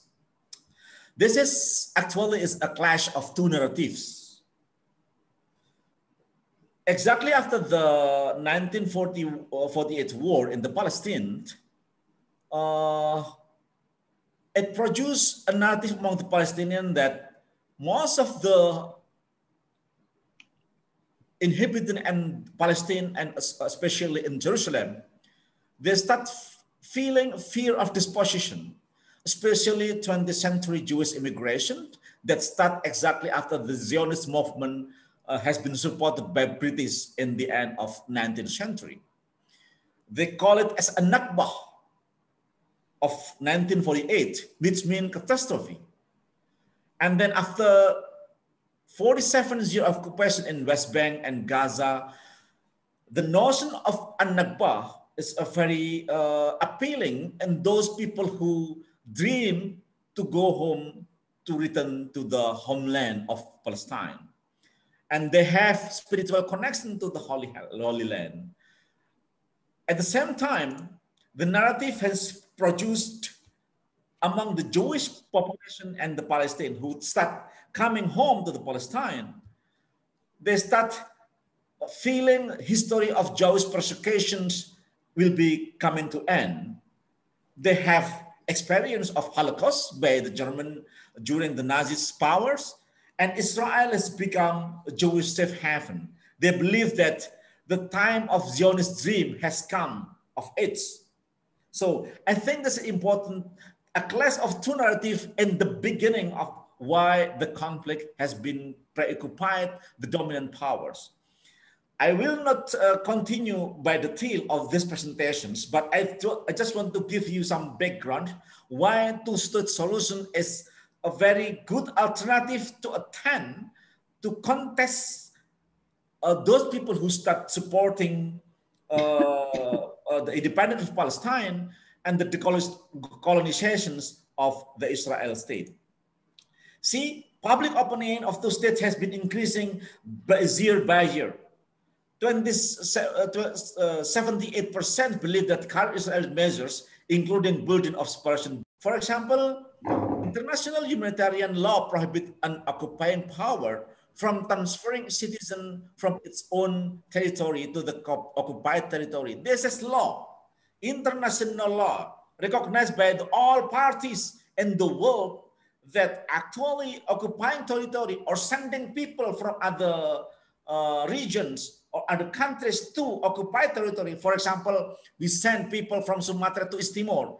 It is prohibited.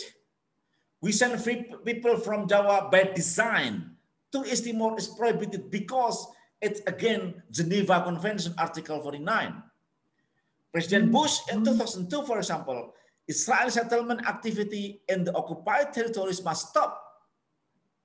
Everyone curses Israel. Everyone support the territory for Palestinian independence, Palestine.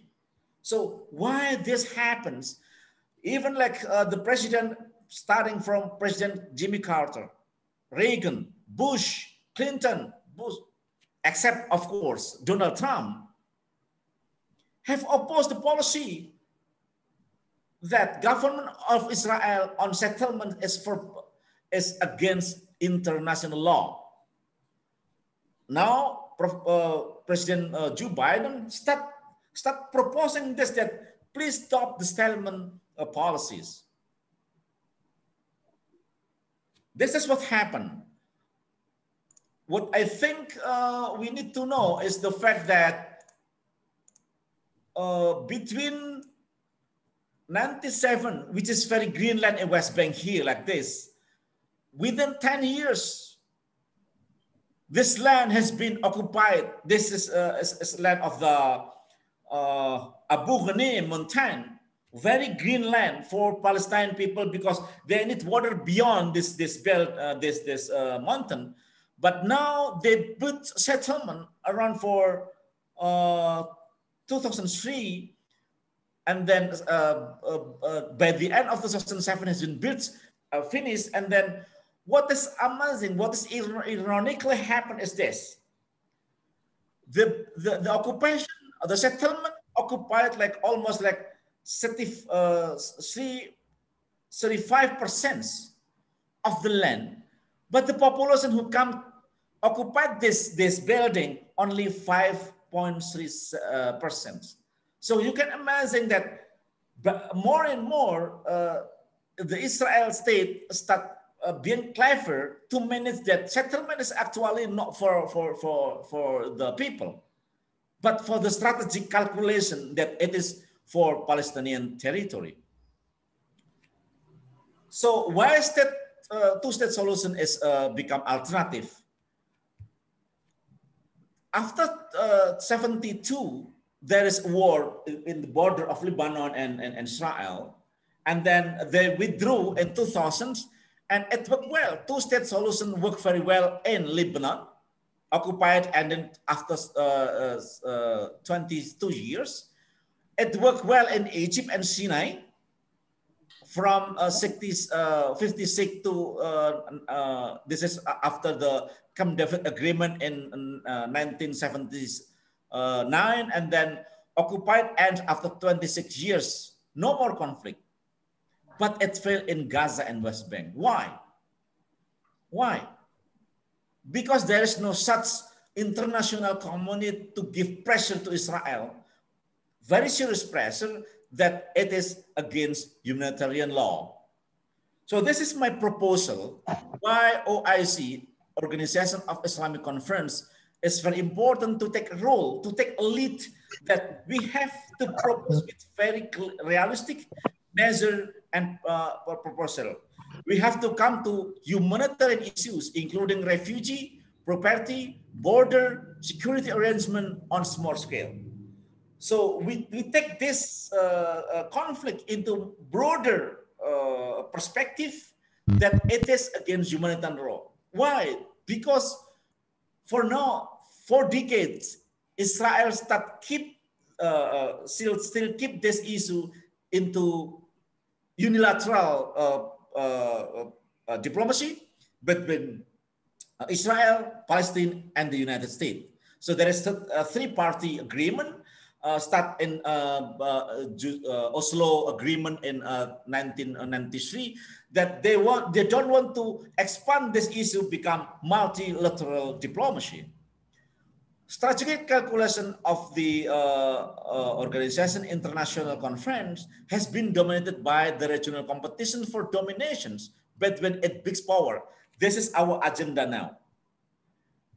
OIC is very strategic position to have proposal to push into very strong match for the translation two-state solutions. But the problem is this: there is a competition between the big powers in OIC, especially between Iran and Saudi Arabia. Within this framework, Saudi Arabia, what I mean is like more conservative, more economic interests for the Israel and Palestinian issue. And then Iran is more ideological, more radical, more revolutionary, and so on. And this become problematic for OIC to move on into the problem proposal of the state two-state solution. In this way, Indonesia needs to move forward with a more workable solutions.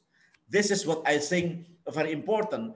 OIC diplomacy may take a lead to build a web of pressure to UN and the United States and come with a proposal for mechanism for solving Israel conflict with Palestinians.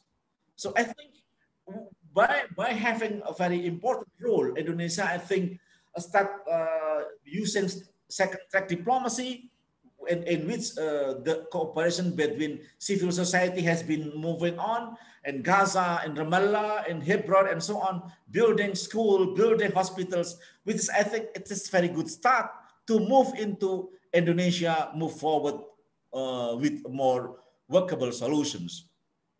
We focus in multilateral sense. OIC focused on humanitarian international law.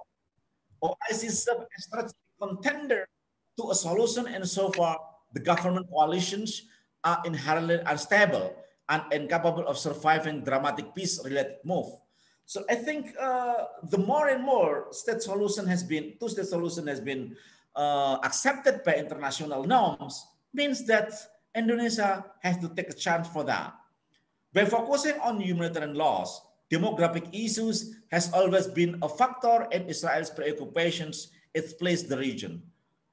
So I don't know where to start, but I think the government of Jokowi's government, start thinking not only sending the representative for second-track diplomacy between civil society, but also start opening a gate for, let's say, the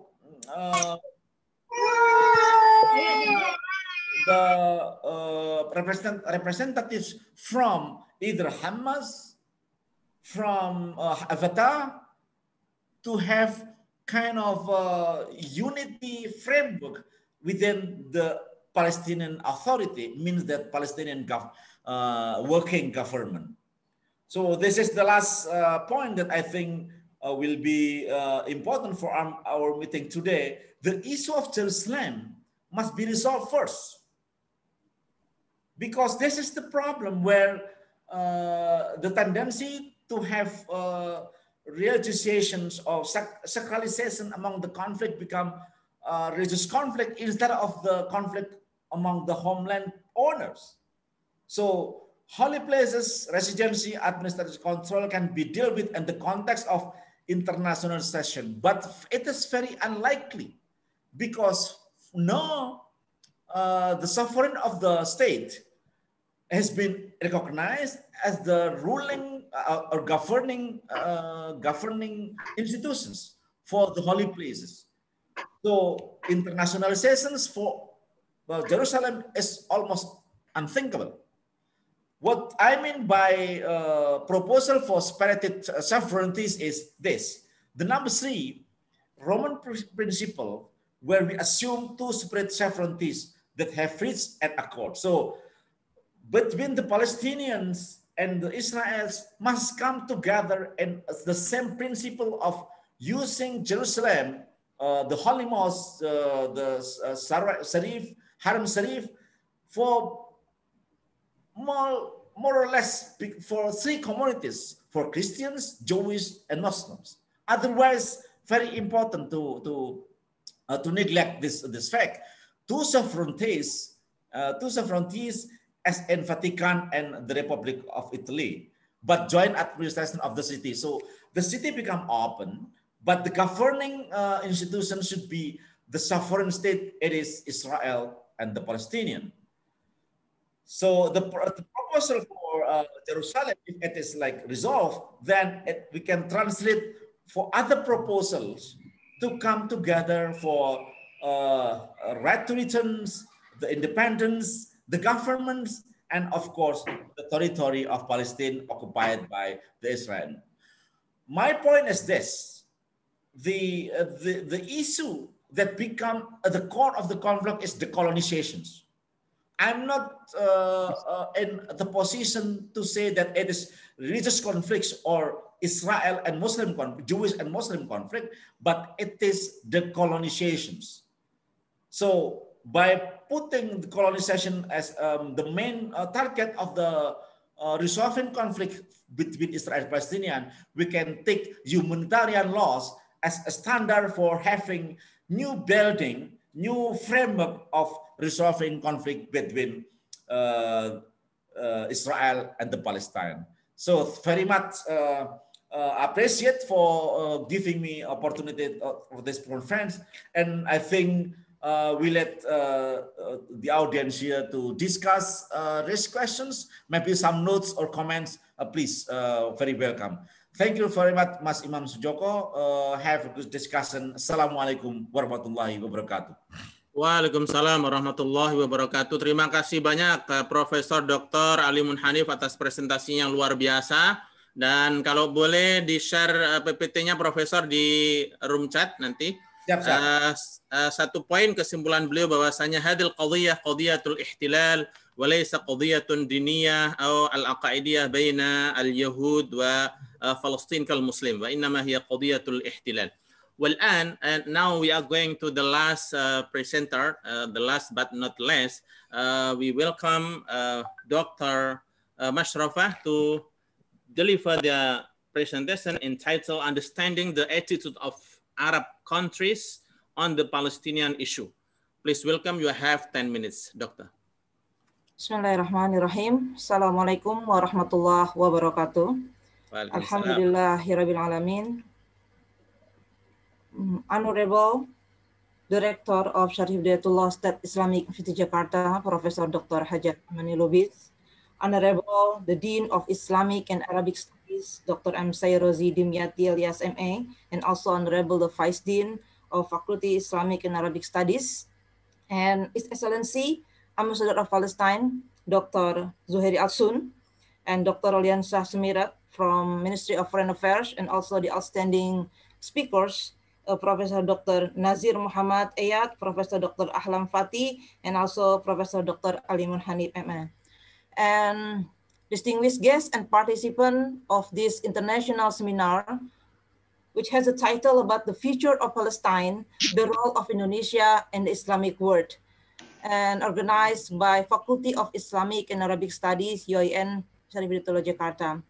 And first of all, I would like to say thank you very much for giving me this good opportunity, and I feel so honored to be here as one of the speakers of this international seminar. And then I will present my presentation or my paper, which has a title about the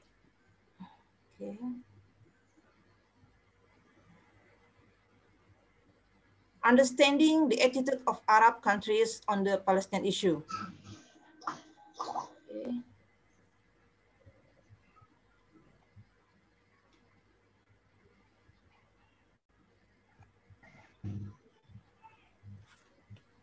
Okay, ladies and gentlemen, this is the topic will be delivered by me today.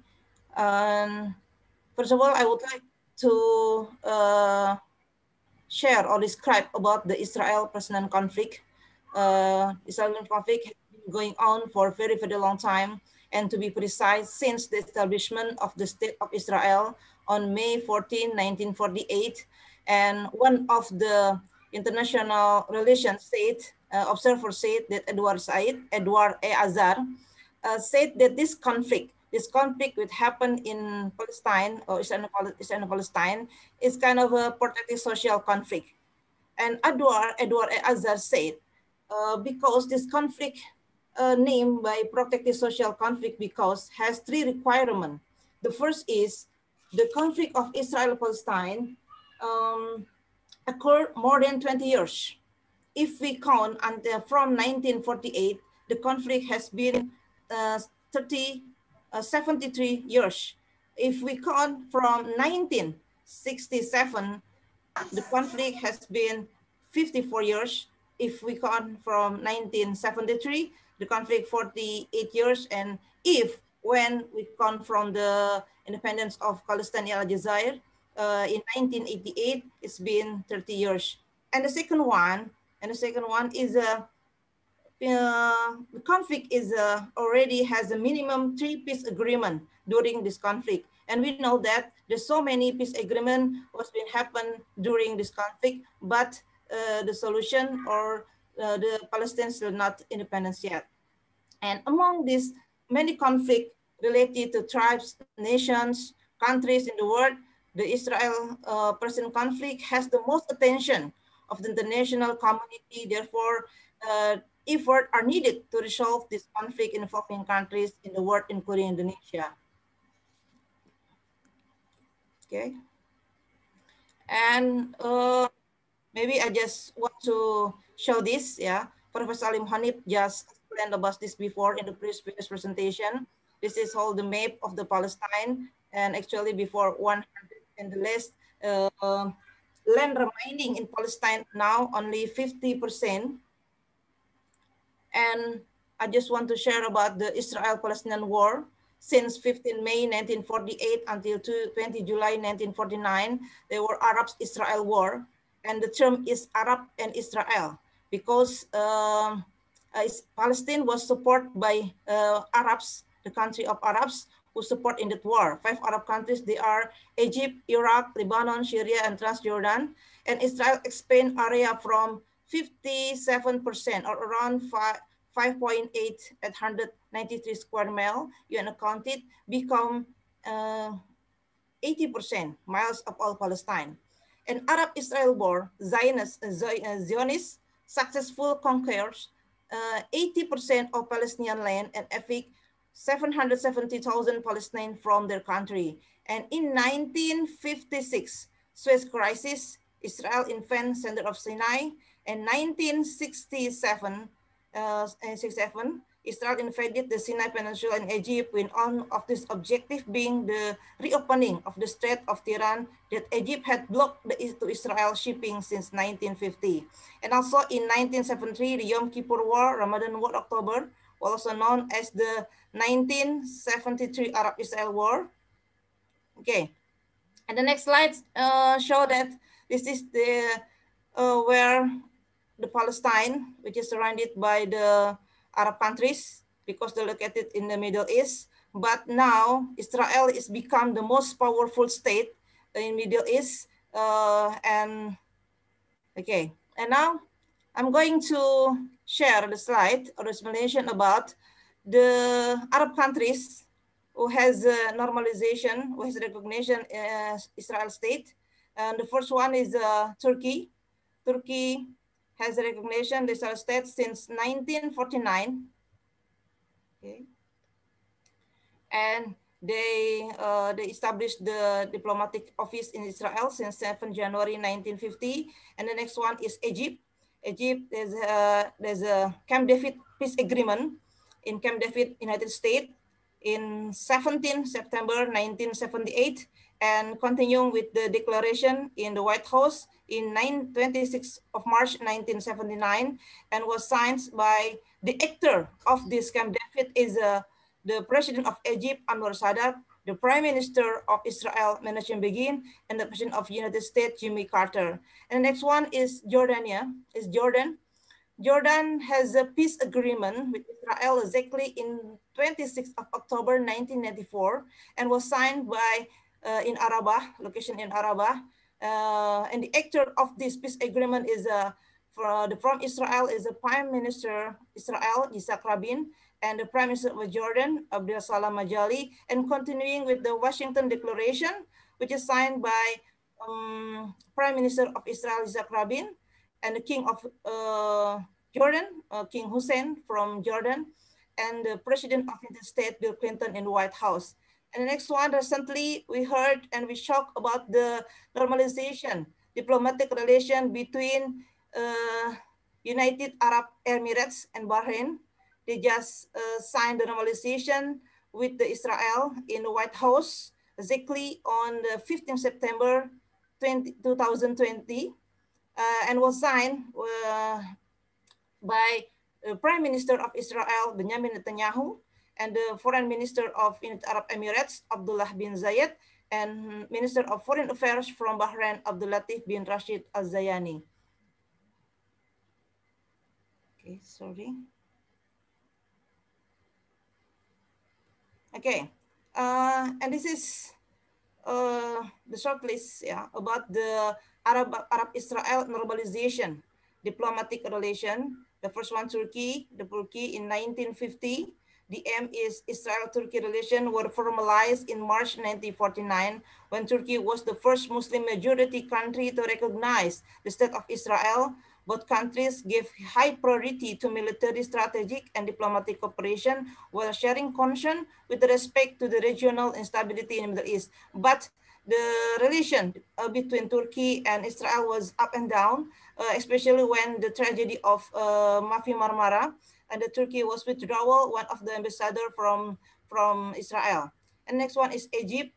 We know that in 1979, there's a Camp David peace agreement. Camp David was the one of the memorable peace agreement between Egypt and Israel. The next, Jordan in 1994. The aim of this relation is the agreement normalized relation between the two countries and resolves territorial disputes such as dividing waters. And the fourth, United Arab Emirates, exactly in August 2020,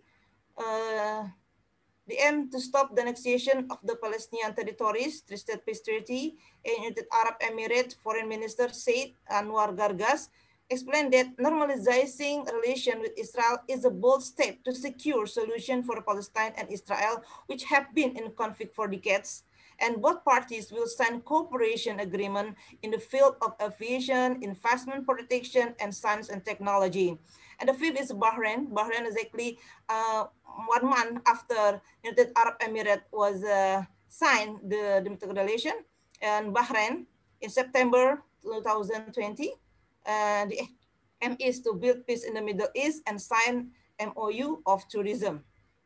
And the sixth is Sudan. Sudan is in October 2020. The aim is a kind of a reward from Trump, because we know that Donald Trump, the former, the previous US president, is the man behind this normalization, because he's the one who in charge of this normalization, because they have a green design about this. As a reward, Trump will promise to the Sudan that US will remove Sudan from the US list of state sponsor of terrorism and blocking economic aid and investment, because Sudan has been in US territories since 1993, accusing President Omar al-Bashir of supporting Al-Qaeda and harboring Osama bin Laden. And also investment will come to Sudan after this normalization. And the seventh is Morocco, as a December,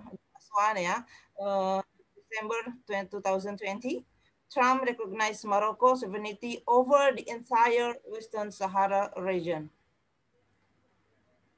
And what about Palestine people's reaction about this normalization?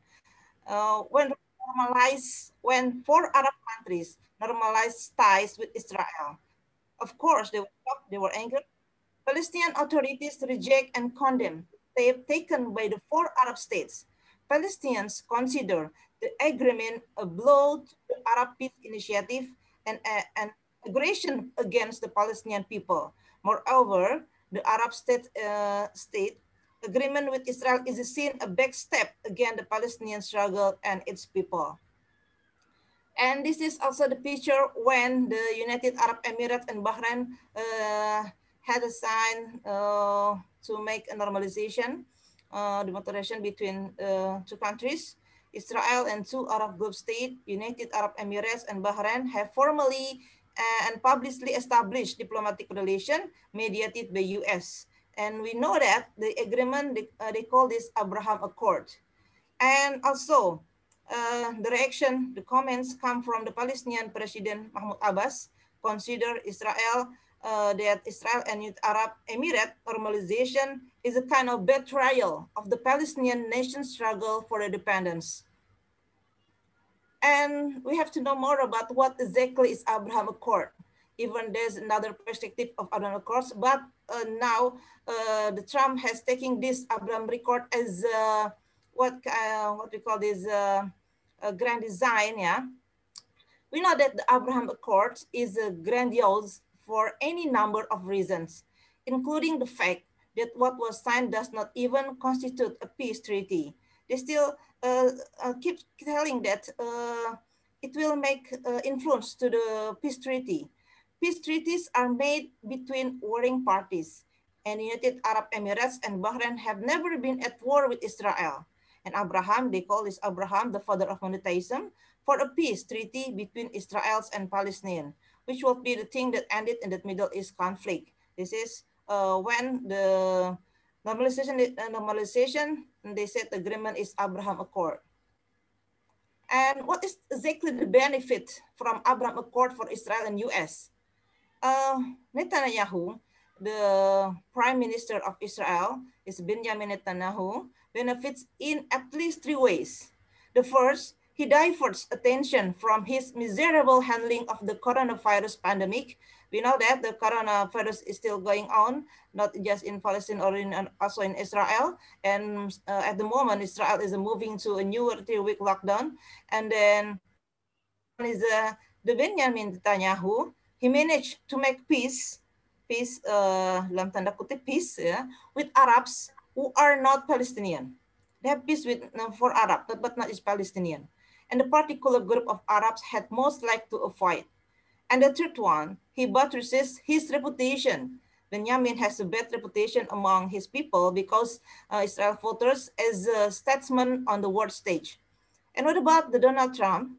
Donald Trump, because he can tell his followers, particularly his more gullible followers, that he has brought peace, not the Middle East. Not that American voters, because to the Trump's followers, not the American voters, reward President moving praise to the Middle East at the end of this, when Donald Trump still has become the president of US, before change to the Joe Biden. Okay, why 4 Arab countries agreed to recognize Israel in 2003? There are 4 Arab countries. There are mutual interests behind the peace agreement between Israel and the Gulf Arab states, which is directly mediated by the US. The first, Trump is involved in the diplomatic relations scenario because he wants to be a designer in the birth process of the history of Arab countries and support of Israel. Understandably, since 1979, there have only been 2 countries that have open diplomatic relations with Israel, namely Egypt and Jordan. And the second one is the Gulf Arab countries that took bold steps to open diplomatic relations with Israel, and Trump's insistence also have an interest in the stability of their power. They need the US and Israel to secure them from various social media attacks and threats from other countries in the region. Turkey, Qatar, and Iran are great power that cannot be ignored. They have sophisticated media, military, intelligence, and information technology. And the third, Israel also has interests that are no less urgent than the US and the Gulf Arab countries. Israel has for decades lived in the midst of threats and pressure from Arab countries.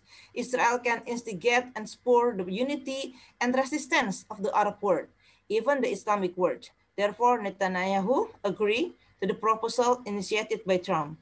Moreover, he is currently facing a crisis of confidence in the country due to a corruption scandal committed by him and his family. And very ironic and painful, when the United Arab Emirates Bahrain signed a peace agreement with Israel, at the time we saw Israel missile raining down on the Gaza Strip, and Israelization of the West Bank still continue until now. And the last slide, I will show you about what is exactly the goal of the struggle of the Palestinian people. We already know the main goal of this struggle from Palestinian people is how to reach the independence of Palestine as a regulated state. And so the people of Palestine, they really need the international community support from the whole country, not just Muslim country or Arab countries, the whole country, to support Palestine in many aspects. And also the humanitarian assistance. This is kind of a solidarity for all the world to the Palestine, because the victim was a very high victim from the Palestinian people, especially from the child and the woman, and also the capacity building. Indonesia has already forward to the very good capacity building. They send the youth from the young people for Palestine to study in Indonesia, or even they have a good skill, and because they still hope. There's still great hope someday, if the country was independent, and then they will come back to the Palestine, they can build their country with live peace and harmony someday, I mean. And also, two-state solution, Prof. Alim Hanif just mentioned very, very clearly about two-state solution. Is this maybe is a realistic solution? Two-state solution with the border, but with the note, with the border 1967. It is section. because you know the part of the land which is quite different between 1948 until 1967. And the last one is law enforcement from Israeli war crimes, and it's not easy to accuse, to arrest the Israel because of their because what they do in Palestine is kind of Israel war crime, war crime. And the last one, I just want to say, you don't need to be a Muslim, you just need to be human to help Palestine. And thank you very much. And thank you very much for your attention. This is the end of my presentation. Wassalamualaikum warahmatullahi wabarakatuh. Waalaikumsalam warahmatullahi wabarakatuh. All right, thank you very much for His Excellency's Dr. Mashrafa for his presentation. And with this, we end this presentation. And now we are going to last section, which is question and answer. So any of you, if you have any question, please raise your hand, or you can chat or type your question in the chat room. نحن الآن في جولة الأخيرة، وهي جولة الأسئلة والأجوبة. لمن عنده أي سؤال فليتفضل يرفع يديه مباشرة أو يكتب سؤالا في هذه الغرفة، غرفة المكالمة، وأنا سوف أقرأ الأسئلة. طيب. There are some questions addressed to presenter speaker. The first question is actually in Indonesian language. Is there any hope to actualizing the freedom of Palestine with the diplomatic way, or should be there a war? Maybe I welcome Mr. I'm so sorry, Mr. Rolliansyah Soemirat. This question addressed to Rolliansyah Soemirat, and also other presenter also can give their insight to this question. Is there Mr. Rolliansyah? Ya, terima kasih Pak. I noticed in the screen that there are several questions coming at the same time. So maybe I try to make some kind of comprehensive answer, and maybe later on some other speakers can also add their voice for similar questions. Let me start by emphasizing one particular point. If let's just say one of the biggest questions that we from the government of Indonesia now usually faced coming from public, from the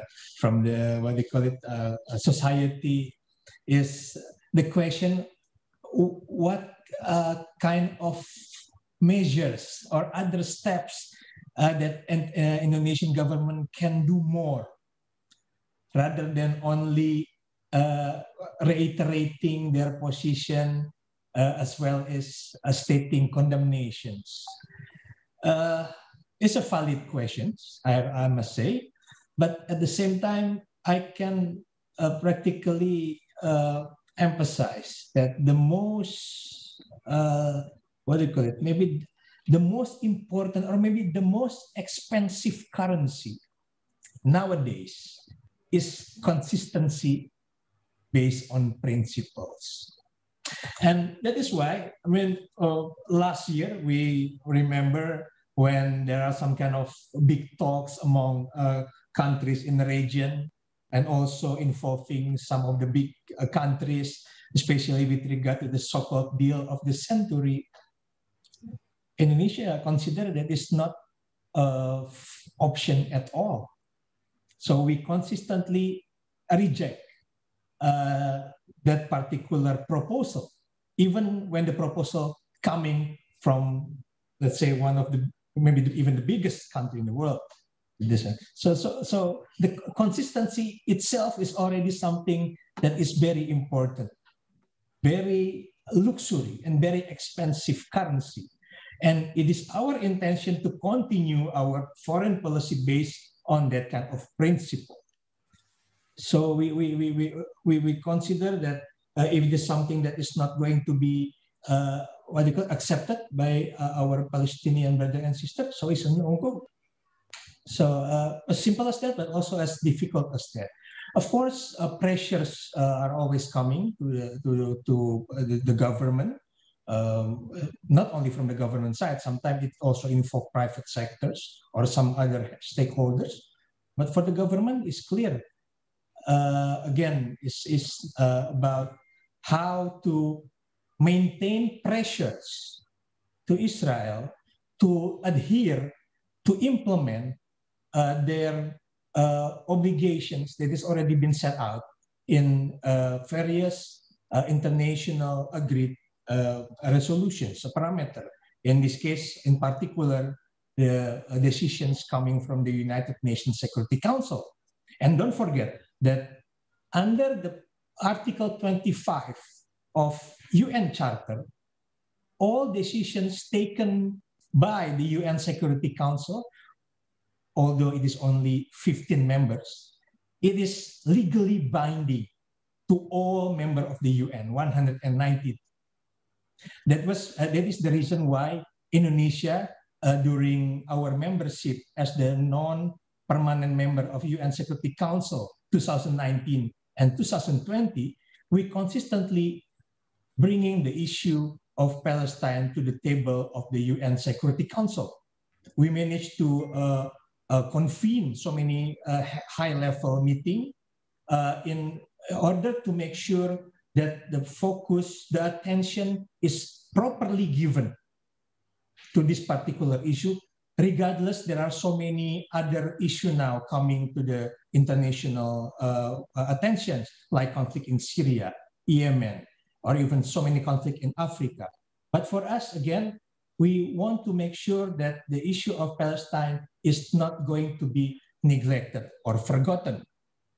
So please also understand that even in this current condition, I think several other previous speakers elaborated very intensively about the dynamics between countries in the region who maybe consider it is timely for them to engage with some other countries, including with Israel. For us, it is not time yet. We still want to maintain proper pressures to Israel. That's why we only want to to do business as usual thing later, after the creations of the full sovereign state of Palestine coming into reality. That's maybe the time when we can start to think about how to normalize relationship with all countries, but not now. Certainly not now. I also noticed some other question about why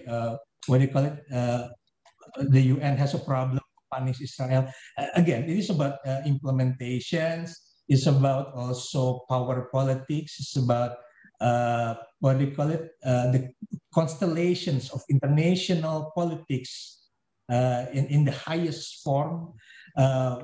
We cannot close our eyes also that the UN has its own flaws. UN has its own maybe weaknesses, and therefore we always asking the UN Security Council to reform itself in order to be more democratic, in order to be more representing the number of countries compared to 1945 when the UN was just established. So the question is why is clear, because there are so many big power playing behind the parties.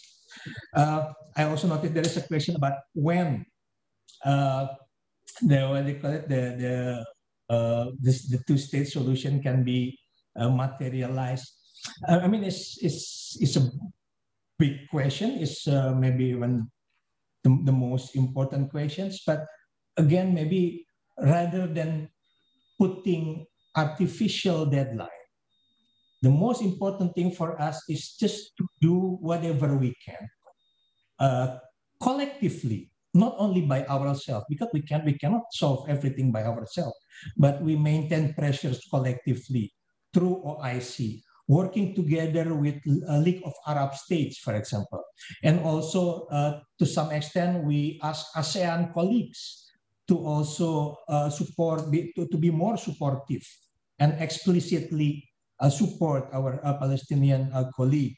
And one of the example of this regional cooperation was that on the 16th of May, couple of hours before the OIC ministerial meeting 2 weeks ago, President Jokowi issued a joint statement with the Prime Minister of Malaysia and Sultan of Brunei, condemning the recent situation in Gaza, and also asking the UN General Assembly to convene special meeting in New York to discuss the recent situations. So it is already another signal that we do not just sit and do nothing.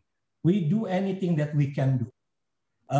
Whether it is going to be, let's say, effective or efficient, that's a different story. So that's my comment at this stage. Thank you very much.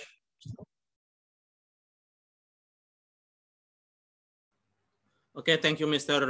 Soemirat. And we have other 2 questions because we only has time until 4:30 minutes. So a second question also addressed to Mr. Soemirat and also I think addressed to Professor Alimun Hanif and Dr.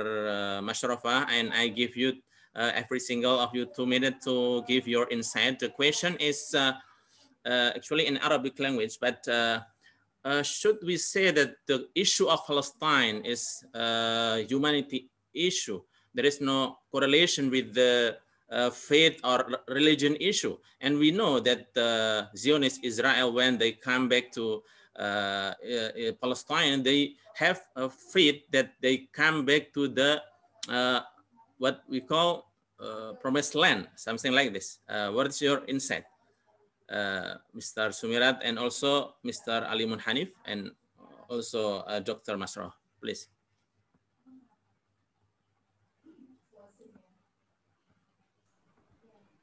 I think Pak Soemirat will become first. Yeah, please, yes. Thank you very much. Actually, I prefer to hear more from you, Prof. Ali. I mean, you are more, what do you call it? Acknowledge, have a wider knowledge about this particular issue.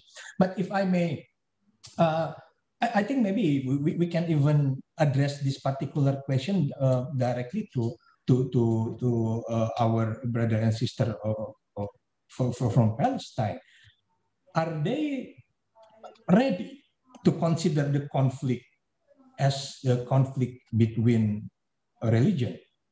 The fact that in each country there are various religious believers resides in Israel and in Palestine is, for me, is already clear indications that it is never. It is not a conflict between religion, and it is never a conflict among religions, and it shouldn't be conflict among religions. Because if it is the case, from the very beginning, there will be no, what do you call it, heterogeneous community in both sides of the parties. But the fact now, in both sides of the countries, living all what do you call it, religious, that all the main religion are practically, the practitioners are there in each sides of the countries, in the side of the parties. So again, it comes to the questions of the most basic principle about occupations. So for us, as simple as that, we can argue differently. I mean, and discuss it lengthy when we are talking about Zionist, the so-called Zionist regime, Zionist policy. That's a different story. But I think Zionist things should need to be detached a little bit, to be separated with the issue of religion in this particular context. I stand to be corrected if I'm wrong, especially by Ambassador al-Shun. but that is the way from the Indonesian government see the issue. And that's why we do not intend to only support certain factions in this particular conflict. We want just practically to make it as clear as occupying power should leave their occupations land, and while doing so, while still doing the peace process, the occupying power has the obligations under so many conventions like Geneva Convention mentioned by Prof. Ali earlier. Thank you very much. Okay, thank you, Mr. Soemirat. Please welcome Professor Ali to give your insight, maybe 10 minutes, something like this.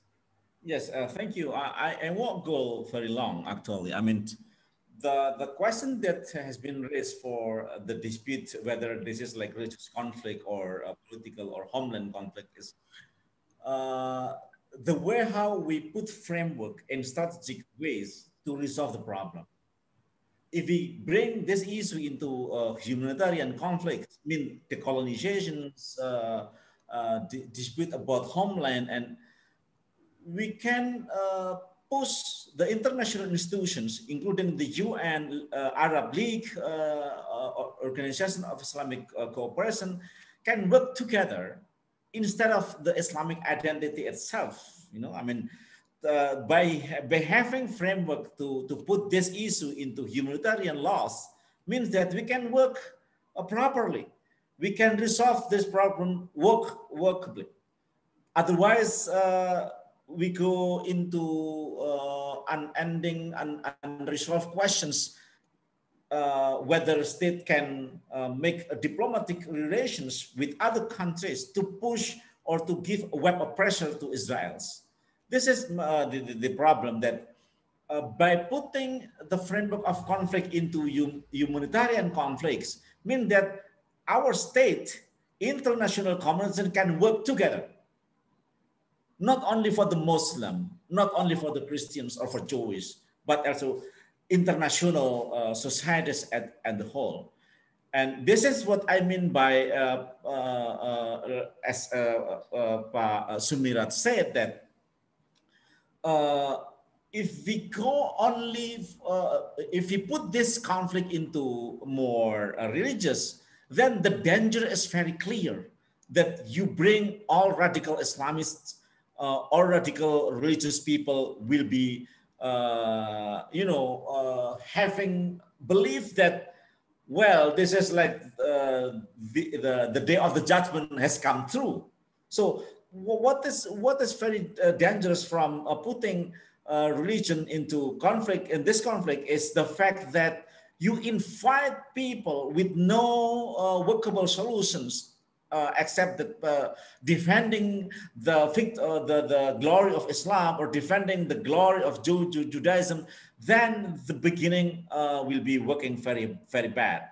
Of course, I read some questions in the chat room that is there any Jewish people in Israel support the Palestinian? Of course, of course. Those people who reject the two-state solution is, of course, coming from a segment of society who believe that Zionism as ideology, not as the framework for solutions. So it is Zionism that become evil, as many ideologies become evil. Fascism, nationalism, which is extreme nationalism, or Zionism is very dangerous.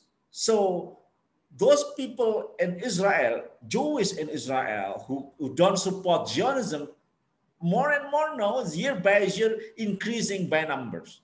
So we believe that by in present tense, as I saw in my presentation, that today more people believe in state solutions, because military solution or conflict, as what Israel believes now, is coming to nowhere. There is no end when the people will recognize Israel as a sovereign state or Palestine as. there is no alternative. So I think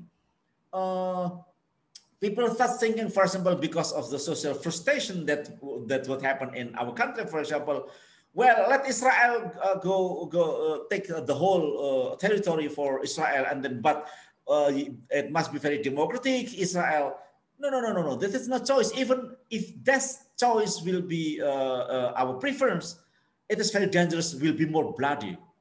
The solution of two-state solution is only alternative that we can move and then keep it into international norms. Of course, it is very difficult. It is very challenging. People start being frustrated as this is not workable. Of course, is this Israel easy to let 1967 border go for Palestine? Not as I agree exactly what Pak Soemirat said, that what the outcome is not easy. Whether this will be very productive to negotiate, to put into parameter for negotiations, it's not the issue. The problem, we keep two-state solution as a norm. The principle of sovereign state and the colonization against Israel should be the first priority of our foreign policy. So this is the thing that I think, as mentioned by Pak Soemirat, we cannot forget. It is very too hard to forget that the Palestinian issue is still with us until today. So by putting two-state solution into norm, then we can work together with other countries. In 1994, 1995, everyone agreed. Even Security Council with the 11 members and agree with this. But why it failed? It worked in Lebanon, it worked in Sinai.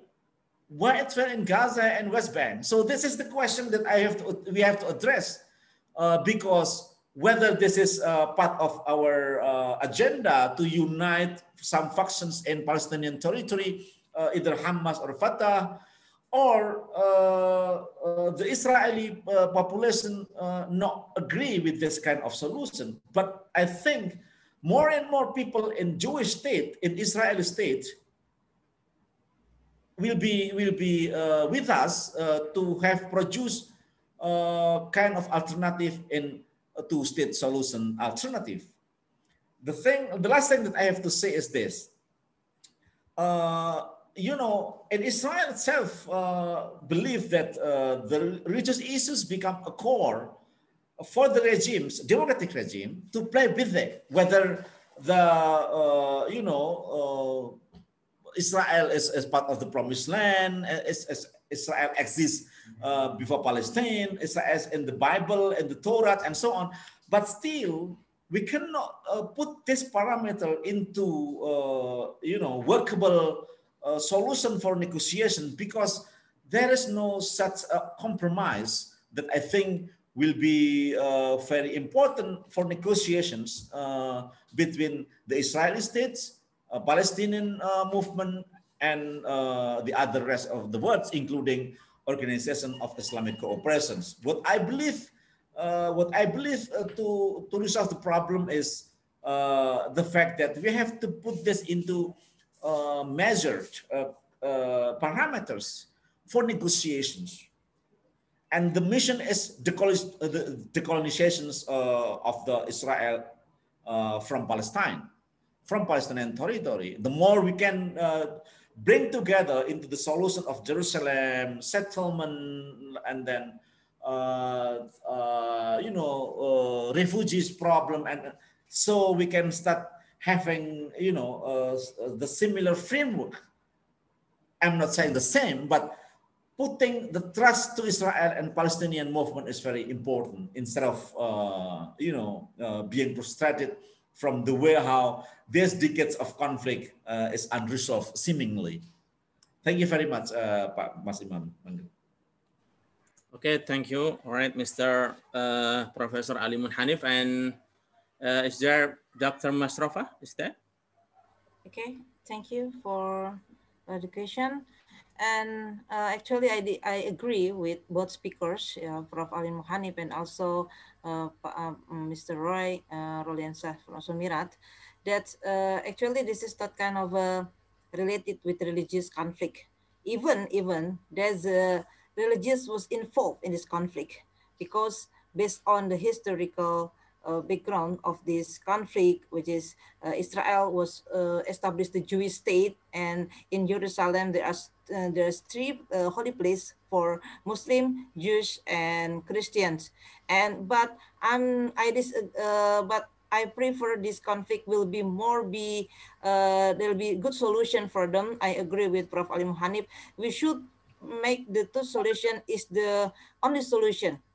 Even there are many options before the two solution was come up to the kind of diplomatic relation, because there are one solution is it not impossible, because Israel is already established as a state and many countries was recognized it as a state in this world. And then and also there are two solutions, and if there are two solutions is not is impossible too, but I think the solution is the only solution now, which is more will be more makes sense to do more, because and I really appreciate and also agree with the effort from many countries, and from many not just from Muslim, but the solidarity to Palestine not only come from Muslim, but from many what we call beliefs and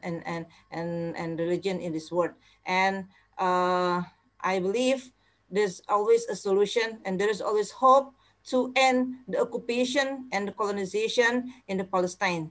And why not for the solution with the border land in 1970 and 1967, because this is a very important point, and I think the solution in it is very hard to solve, because there's so many obstacles and constraints that we face why the solution cannot be implemented until now. And even and this is my point. Thank you very much for the time. Assalamualaikum warahmatullahi wabarakatuh. Waalaikumsalam warahmatullahi wabarakatuh. Thank you very much, Mr. Dr. Mushrafa. And now the last question addressed to Professor Dr. Ahlam Fathi. Still there, Professor Dr. Ahlam Fathi. هل ما زلتم معنا أستاذة دكتورة أحلام؟ افتح ميكروفون يا أستاذ.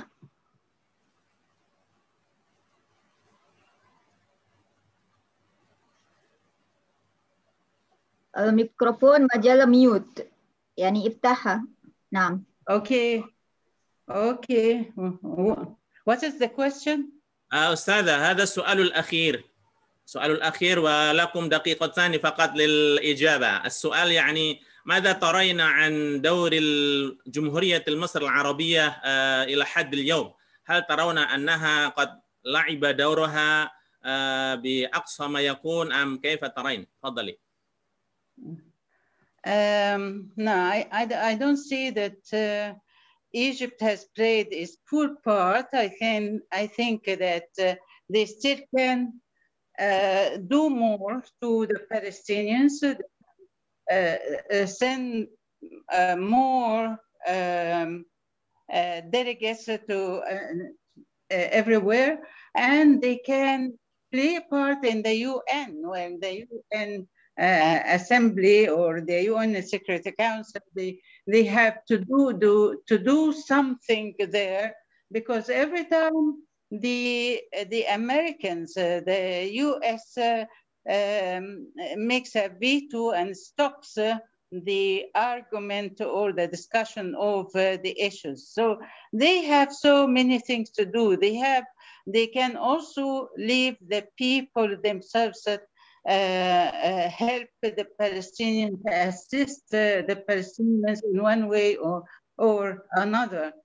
So they can open the door for the people to take part or to participate in the solution, or at least to give their own views. But we as people, the people of Egypt, are unfortunately prevented from saying their own views. So still, still Egypt has got a lot to do, but we haven't done much. We have done part or one step, but we still have to do more.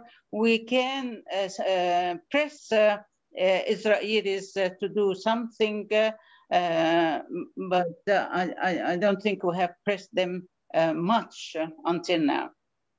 That is it, I think. All right. Thank you so much, Professor Dr. Ahlam Fathi, for your insights. And now, brothers and sisters, actually we have some question more, but we have a limited time. So with the ending of this session, I mean the ending of this seminar. So on behalf of the Faculty of Dirasat al-Islamiyah and Arabiya, I extend our highly appreciate for our presenter today, Professor Dr. Ahlam Hassan and Professor Dr. Alimun Hanif and Mr. Soemirat and also Dr. Mashrafah and all participants here. So the last, we close this seminar by reciting Alhamdulillah, Alhamdulillah Rabbil Alamin. For me as Mr. Chairman, maybe there's some mistake. I apologize for this. And Assalamu alaikum warahmatullahi wabarakatuh.